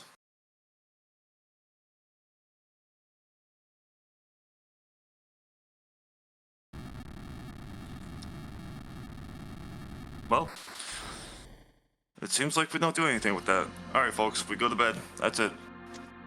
Time to fly. Party time? No, it's not New Year's yet. This is Zeromus. Zeromus will cosplay. Zeromus will do things. Lots and lots of pixels, sprites, 500, 600 plus. I don't know, it's been a while since I've commentated. Somebody tell me a number. But Zeromus cannot be moved. Zeromus may have a butt, may have a hat, may have a cat dog. We'll see. So who on the moon will get the spoon? And as Scala says, 600 plus sprites. A lot of sprites, but here we are, Judge Joe rolling up, and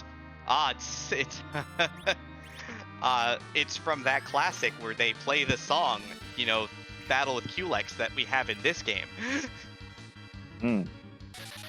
Good old Super Mario RPG. Love that game growing up. It's pretty good. Garen taking on Mylon and friends. I mean, again, not knowing where the Earth Crystal is, you've got to fight things. Same with Saradin. Aizen is trying to work through this Asura slow steady. Again, levels not quite as high. Let's see what Judge Joe's strategy-wise is going with here. Obviously, that edge is leading the way, doing 5,000 to swing. Adamant Armor Kane for the agility mostly. Right, not a slouch, doing about 3,000 to swing, so this fight's going pretty smoothly so far. And we have Rose is set up to reflect whites off of Palom, so we are going to full hybrid strat. He's going to go for full DPS here.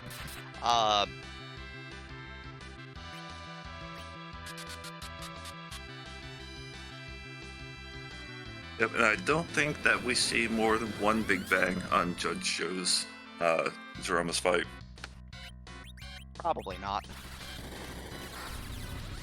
Because when you're going full hybrid, you know, Rose is swinging for 7k plus and Kane's swinging for 3k plus, the fight's going to be over relatively quick. And apparently Edge swinging for 5k. So, yeah.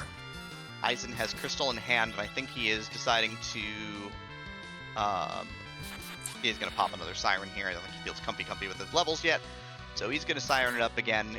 Little does he know that Judge Joe has finished this seed pretty completely, except for the Z fight. And is currently in the Z fight. Rose is down on one knee, but the rest of the party is feeling great. I mean, the characters that matter most are feeling great, which is Edge doing a meager 4,000 with that attack. Gonna kick up the 1 elixir for Rosa because, you know, you care about your white mage, keep her alive. She's great. And we're in academic land for damage output now. Yep, and Palom just kind of, you know, jumping for joy, telling everyone that, look, I can help. And just, yeah, large amounts of damage as Kane is you know, shirking his duties as patently average and swinging for everything above the 3,000 mark. Yep, doing pretty good here. The big thing right now, of course, is that there was the shake for the second Big Bang, but I think this white tips us. If not, like, another swing will get us there. So, it should be in good shape to not see Big Bang 2. And there's a nice long pause. That's what you want to see. There's rocks. Victory fireworks on Judge Joe's screen, so he'll be done in just a moment, assuming that Edge doesn't magically take 2 times the damage he's allowed to take from Mio at this point. Well, you know, a swag walk deserves swag rocks. As Zeromus goes down on Judge Joe 00's side.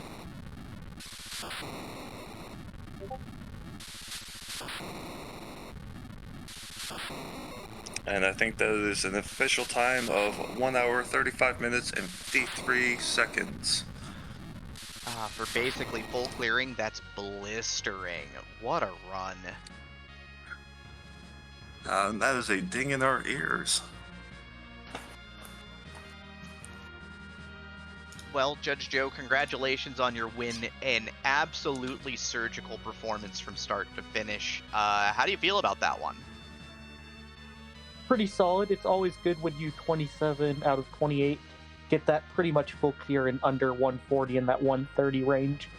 That feels around the range I tend to get if I have to full clear a seed. So, pretty happy. None of the fights really got me stuck. Was pretty smooth sailing is what it felt like. Did get a little nervous when, you know, it was Keyless Tower. I was kind of about last locationing Earth Crystal. Was worried there was the chance someone did that, but it worked out. The thing is that your opponent did that. Aizen did Keyless Tower fairly early on and got the Earth Crystal and knew he had go mode. The thing is that the one thing about full clearing the seed is it gives you a pile of levels, which is always really nice. So Aizen had to grind a little bit after getting his crystal. The other thing is Aizen was a little slow getting underground. You had opened up an 11.5-minute lead going underground. Got it. I do enjoy my edge starts. You can just zoom. Yeah, and you had all the fun edge toys. You had the mute knife. You had some decent swords to start. The Stalemen had the Masamune. You didn't get scrap metal from Forge, so you know, power on power on power. Was happy I was able to do a one-trip Fame Arch, because that's just what I like to do in any sort of seed, even if it doesn't make sense to. I like to do it.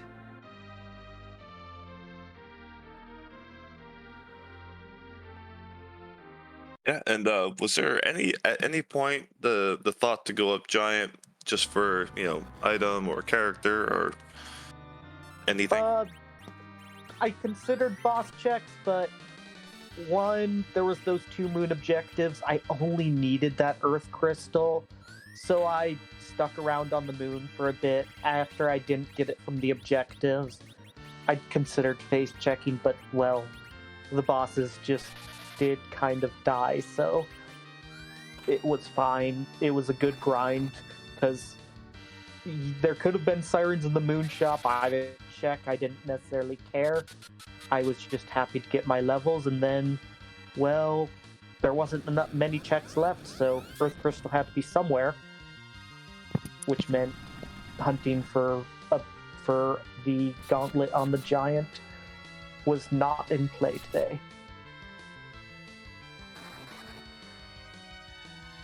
Definitely, and I think by process of elimination, that I think the gauntlet would have been giant. Could be package or Luca. I don't know if Luca's been checked, and package was in cave value, so it's unlikely to have been checked. Yeah, that is a pretty long check, especially if the gauntlet ends up being there. But yeah, no, happy with the performance, and just happy to be playing in tournaments. It's always a good time. Definitely, and yeah, I mean, also congratulations to GG to the fact that you took the Black Chocobo over to Troya. You have to. As a swag walk, if I've ever seen one. What was I supposed to do? Take one step to the left and use my airship? That's just a hop to the right. Joe, any final words before before the next time you race? Thank you guys for putting on the restream. I'm certain it'll be a fun watch back, and I'm very glad that you guys are here to do it. It's always a good time. So hope everyone has a good night. Yep, and thank you for joining us here, providing us the race that was.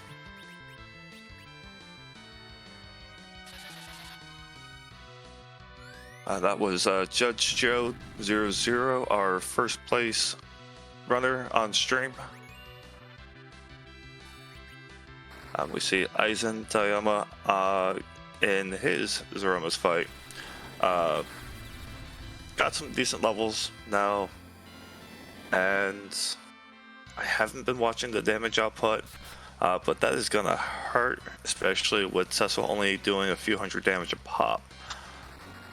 Yeah, Edge being down is also kind of bad here. Like, Yang is the big hitter in this particular fight. But you're going to see a virus come out, and yeah, Aizen's just going to wipe out to this fight. He's just having a rough time of it at the moment. Between levels and characters, this is kind of a tough out. If you miss nerfing Big Bang number 2, unfortunately. Saradin did choose Tower first, while Garen chose Baron Castle first, and I'm pretty sure that's going to be the decider here. Both of our runners here on the top side have a pile of levels, and they know what to do with it, so with the fully powered up Yang with a ton of levels, and with Kayn weapons, and Edge with Edge weapons, Zeromus is not going to be too tough probably, but Saradin is probably going to need to wipe to get Garen back in this race. Yeah, it's going to be one of those really close races where it's literally just decided by one fight.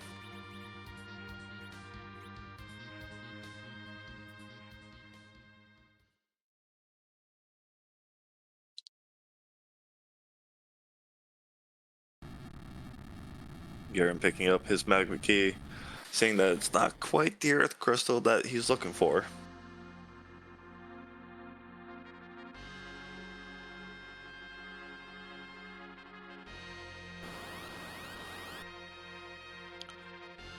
Yeah, Garen, whose routing has been basically perfect up to here, has fallen prey to Baron Castle, and is going to not get what he wants from there, and he is going to fly due south, and this is going to be a tower trip. We know that tower is the answer, so he is, you know, having a tough one, unfortunately. Does not know that his opponent chose right off of the moon, and he chose left, which was incorrect, which is unfortunate. Yep, it's just one of those cases where RNG is gonna RNG, or rando gonna rando, as they say.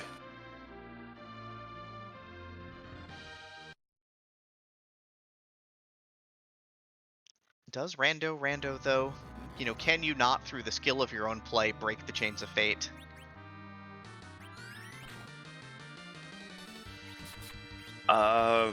42. I mean, if no such thing as random exists, does rando?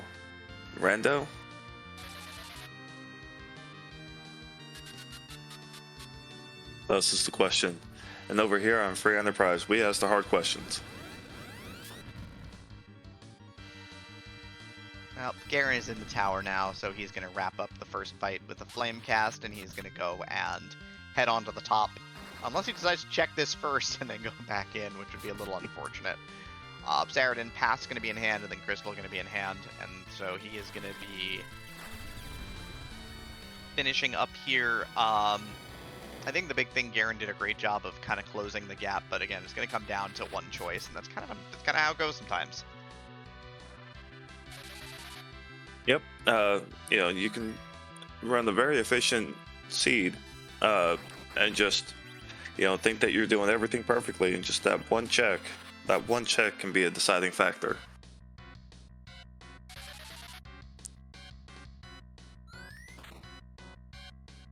But we see Aizen has gone ahead and done a little bit of a formation change prior to attempt number 2 on Zeromus, or excuse me, Exormus. And gonna get a Zircon Cecil, a Zircon Yang, and really it's just gonna let the, you know, melee and range people do their thing and wait for damage to come through just to go ahead and heal. So it's swing and cure.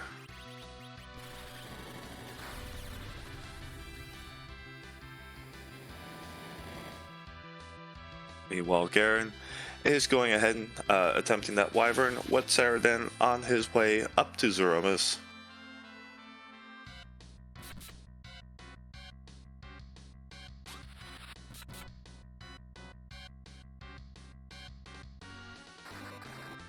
Yeah, again, we're sort of in a situation where Saradin's almost certainly a wipe ahead at this point because Garen is currently at the top of tower and still needs to go through Zod after this.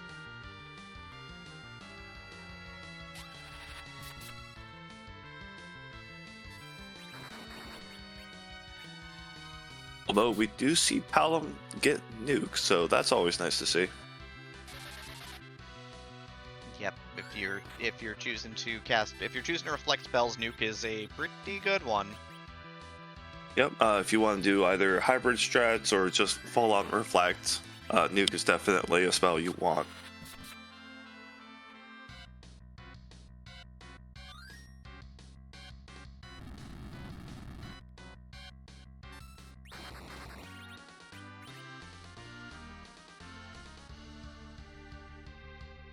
Alright, and while Garen is making his way back down the Tower of Babel, with Aizen and Saradin making their respective ways through the Zeromus fight, I just want to go ahead and give a quick shout out to our runners, Garen versus Saradin, Aizen Tayama versus Judge Joe, Dathis providing the wonderful sort of vanilla seed with a Cecil and Crystal Sword.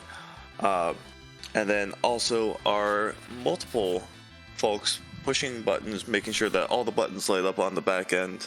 Our wonderful Maggie the Cat, Dubword 47, and then the also amazing Deborah as my co-commentator.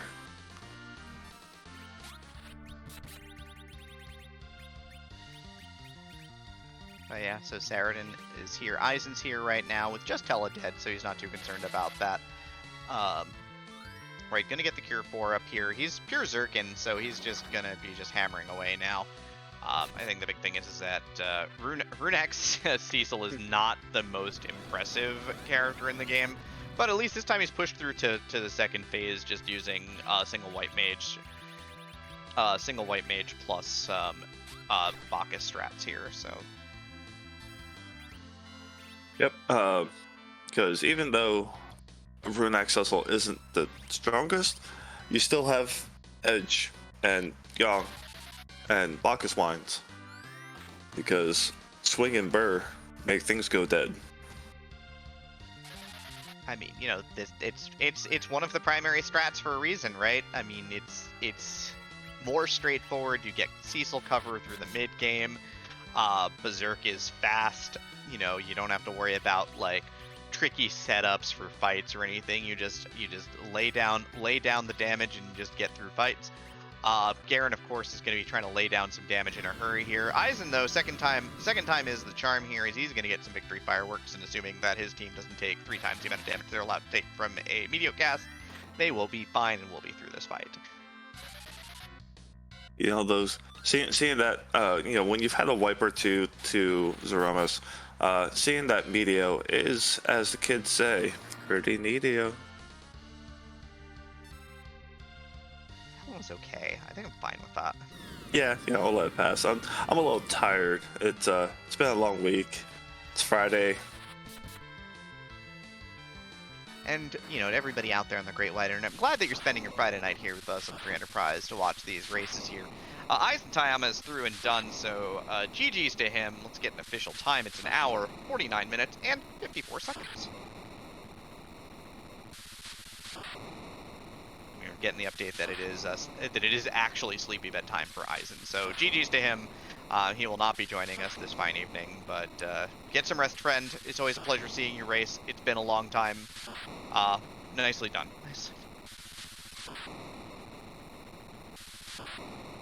Yep, the perseverance paid off. Because I mean, you always like to see a runner finish a race. While we know that isn't always the case, it's, you know, it's still nice to see.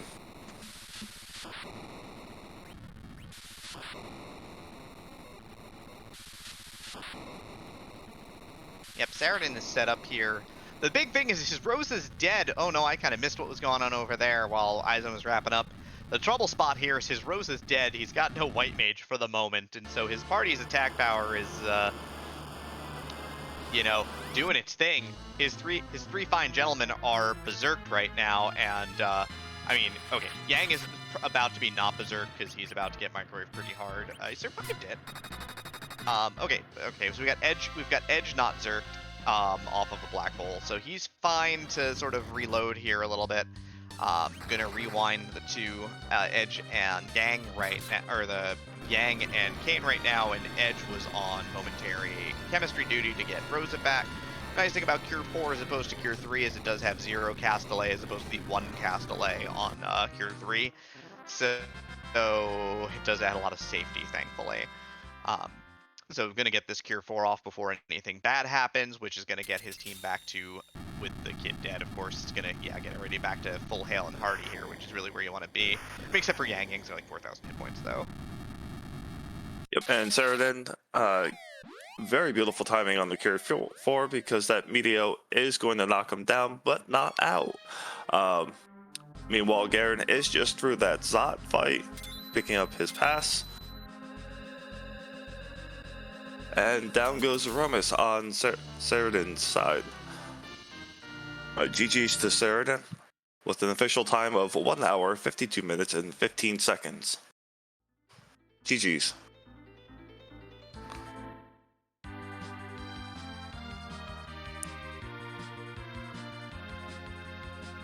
Yep, essentially Garen making a nice little comeback, but unfortunately his nice comeback gets curtailed by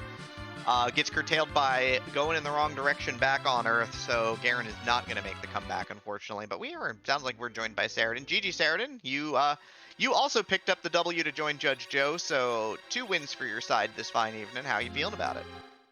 Pretty good. I took a couple of wipes that I shouldn't have, and then was really regretting not buying more exits at the end there. Having to walk back out of the lunar subterranean was kind of annoying.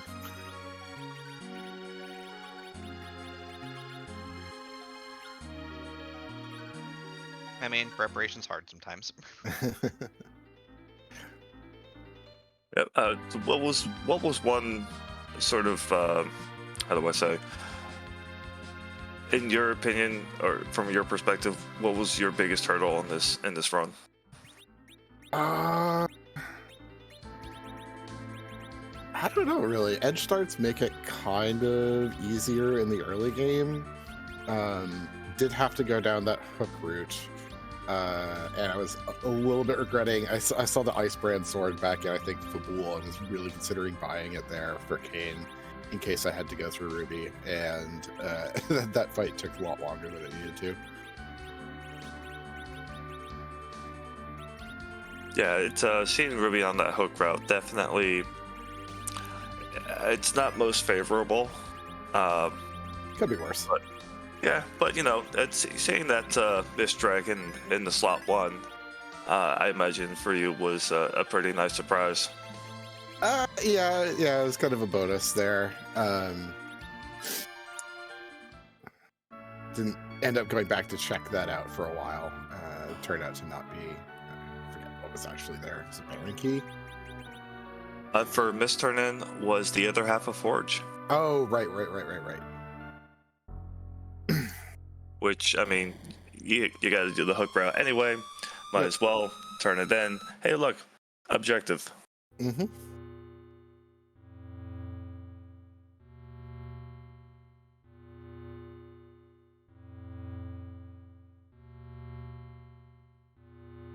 Sorry, typing.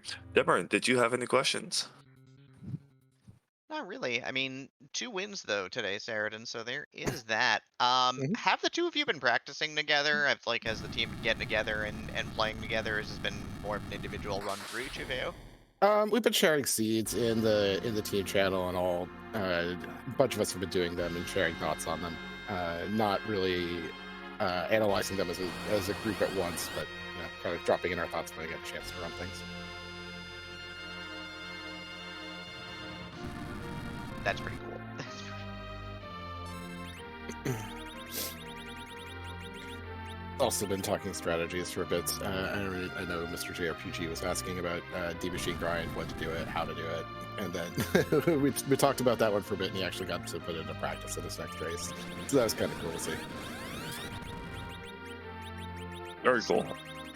And with how things have come to fruition after tonight, is there any are y'all gonna keep kind of pursuing the route of working together, sharing seeds as a team, or just kind of doing more individual practices on refining how things are run? I think what we've been doing has been helping out a decent amount, seeing how people approach seeds and talking about hey, what was difficult for this, what did you find useful, has been nice.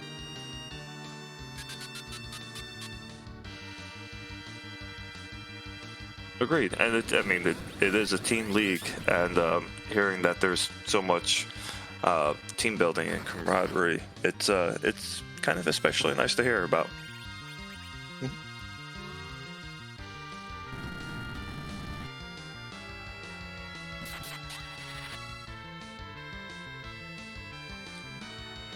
All right, and that being said, Saradin, do you have any final thoughts for us before? Don't think so, but thank you to the Restream team and the admins for putting on the tournament. It's always a good time to watch these back. Definitely, I from this side of things, from the booth, it's definitely there with a lot going on. There's definitely some moments of worthwhile watching. Mm-hmm. Yep. With trying to keep it vague without giving spoilers. Definitely gonna watch the replay of this one later. Very cool. Deborah, any final thoughts or questions? Nah, I'm good. Thanks again, Saradin. Thanks. Thanks, Saradin. Good night.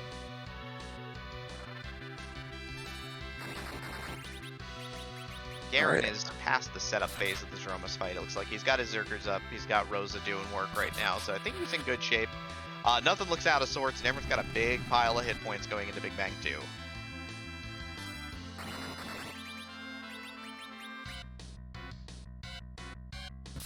Yep, I feel like the theme of this Romus fight is how fast can you go burr?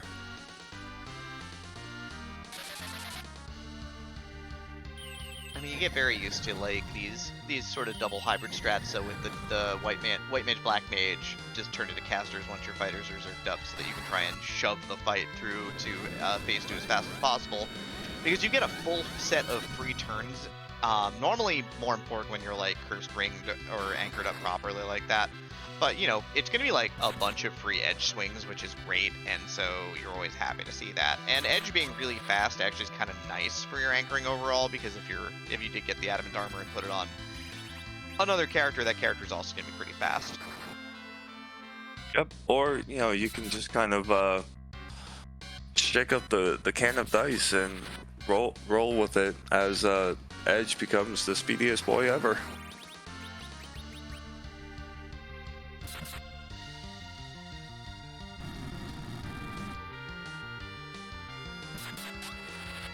I mean, with this amount of gear, Edge can basically solo this fight with the occasional bit of healing. Yeah, I kind of wonder, you know, if you had all that gear on him. So like, let's see, Masa, he had his forged weapon, throwing adamant armor on, and Romus is down on Garen's side, and I do believe that is Garen joining us. GG's, Garen. Thank you. That was quite a seed, wasn't it? Yes, indeed, it was, and from watching all of the screens from this side of things, it's it was definitely something to behold. Many a nail biter.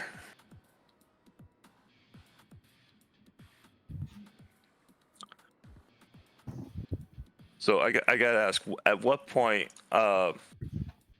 So I guess what was your decision-making process in trying to find that Earth crystal? I don't know. I don't know if I really had one. Just kind of like, keep going, gotta check, don't stop. Yeah, something like that. I was debating keyless before I went and checked Red Tail. That would have been a good play if I'd done it. You know what? I'm one of those people that do not like personally, I am one of those people that does not like to do keyless tower checks, just because of you can't warp, you can't exit, you have to run up, run down, and if it's a fight you can't take, you have to, yeah, it's a whole nother story.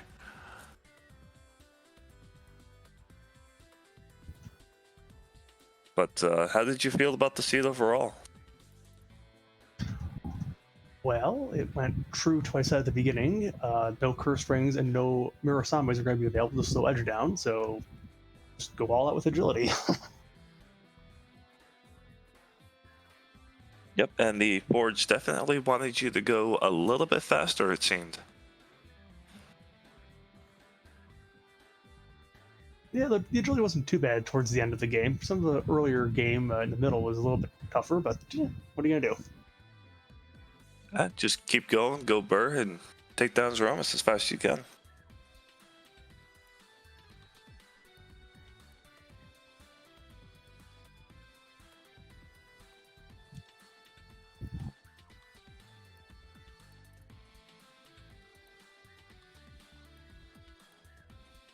Well, Garen, what does your team's plan look like for the rest of the event now?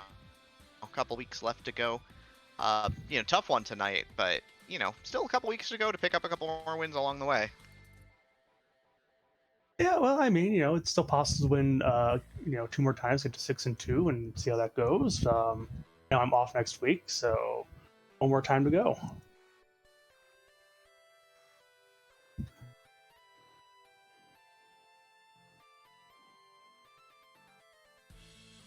I really don't have a lot else. I'm sorry. Oh, you're totally fine. What I'm still just kind of reeling over the fact of, so I definitely recommend checking out the VOD. While it's your typical, from this perspective, four runs going on at the same time. There were some like what's gonna happen next kind of moments that happened on more than one occasion. And it's just, it was a sight to behold. and everyone ran an especially amazing race. Do you have anything that you might change up for the future? Any things that you might try to go learn or? Well, I mean, I might have debated doing a D-money grind earlier in the game. It's like I didn't actually grind at all in this particular run, and that kind of hurt a little bit towards the end. So I kept taking those fights to try and get to nuke.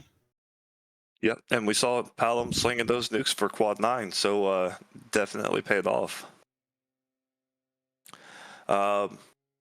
Any final thoughts for this evening before you go earn a nice, R&R?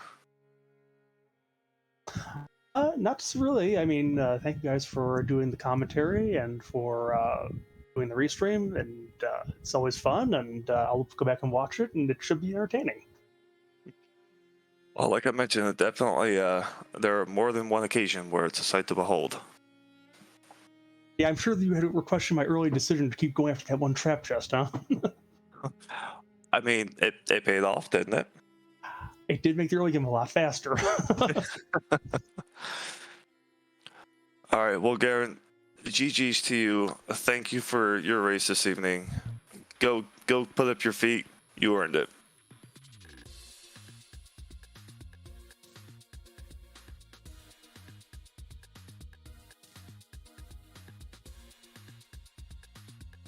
Well, it sounds like we've come to the end of the night. Is it the end of the night? Yeah, because I think it's all for Enterprise done for this evening. Are we just gonna kill the stream, or are we sending someone? Are we sending them over? Yeah. Well, first we're gonna talk about tomorrow. So let's talk about tomorrow, folks. Saturday, we're still racing. Everybody, Saturday afternoon, 1 p.m. Eastern time. Prime time for Euro viewers. Come hang out. Alchemy and Nitsi dueling it out at 1 p.m. here on Free Enterprise Prime. In the evening, we've got a pair of Saturday night twin casts, or we got the Saturday twin cast at 8 p.m. here. We've got you've got Noob Tree versus Starman, Blues Eclipse versus the Bardic Panda here on Free Enterprise 1 as well, 8 p.m. Eastern Time. 10 p.m. Eastern Time to round out the evening. Y2 Sky from Golbez, and also Golbez will be dueling it out with Crispy Slick from Big Trouble in Little Kaipo at 10 p.m. to wrap up our night. We are, of course, going to head on over and take on over to a charity marathon. We're going to take over the Fastest Furs. They rule. What a good bunch of friends and great people. So let's head on over there. Send them some love. Please don't spoil the races, though. There are a ton of people who watch on YouTube after the fact. Do love us some YouTube. And of course, on behalf of the entirety of the broadcast team, Baggy the Cat, Dubword, Dathis, my co-commentator Blue Wizard, I'm Demarine 2. Thank you so much, and have a great night.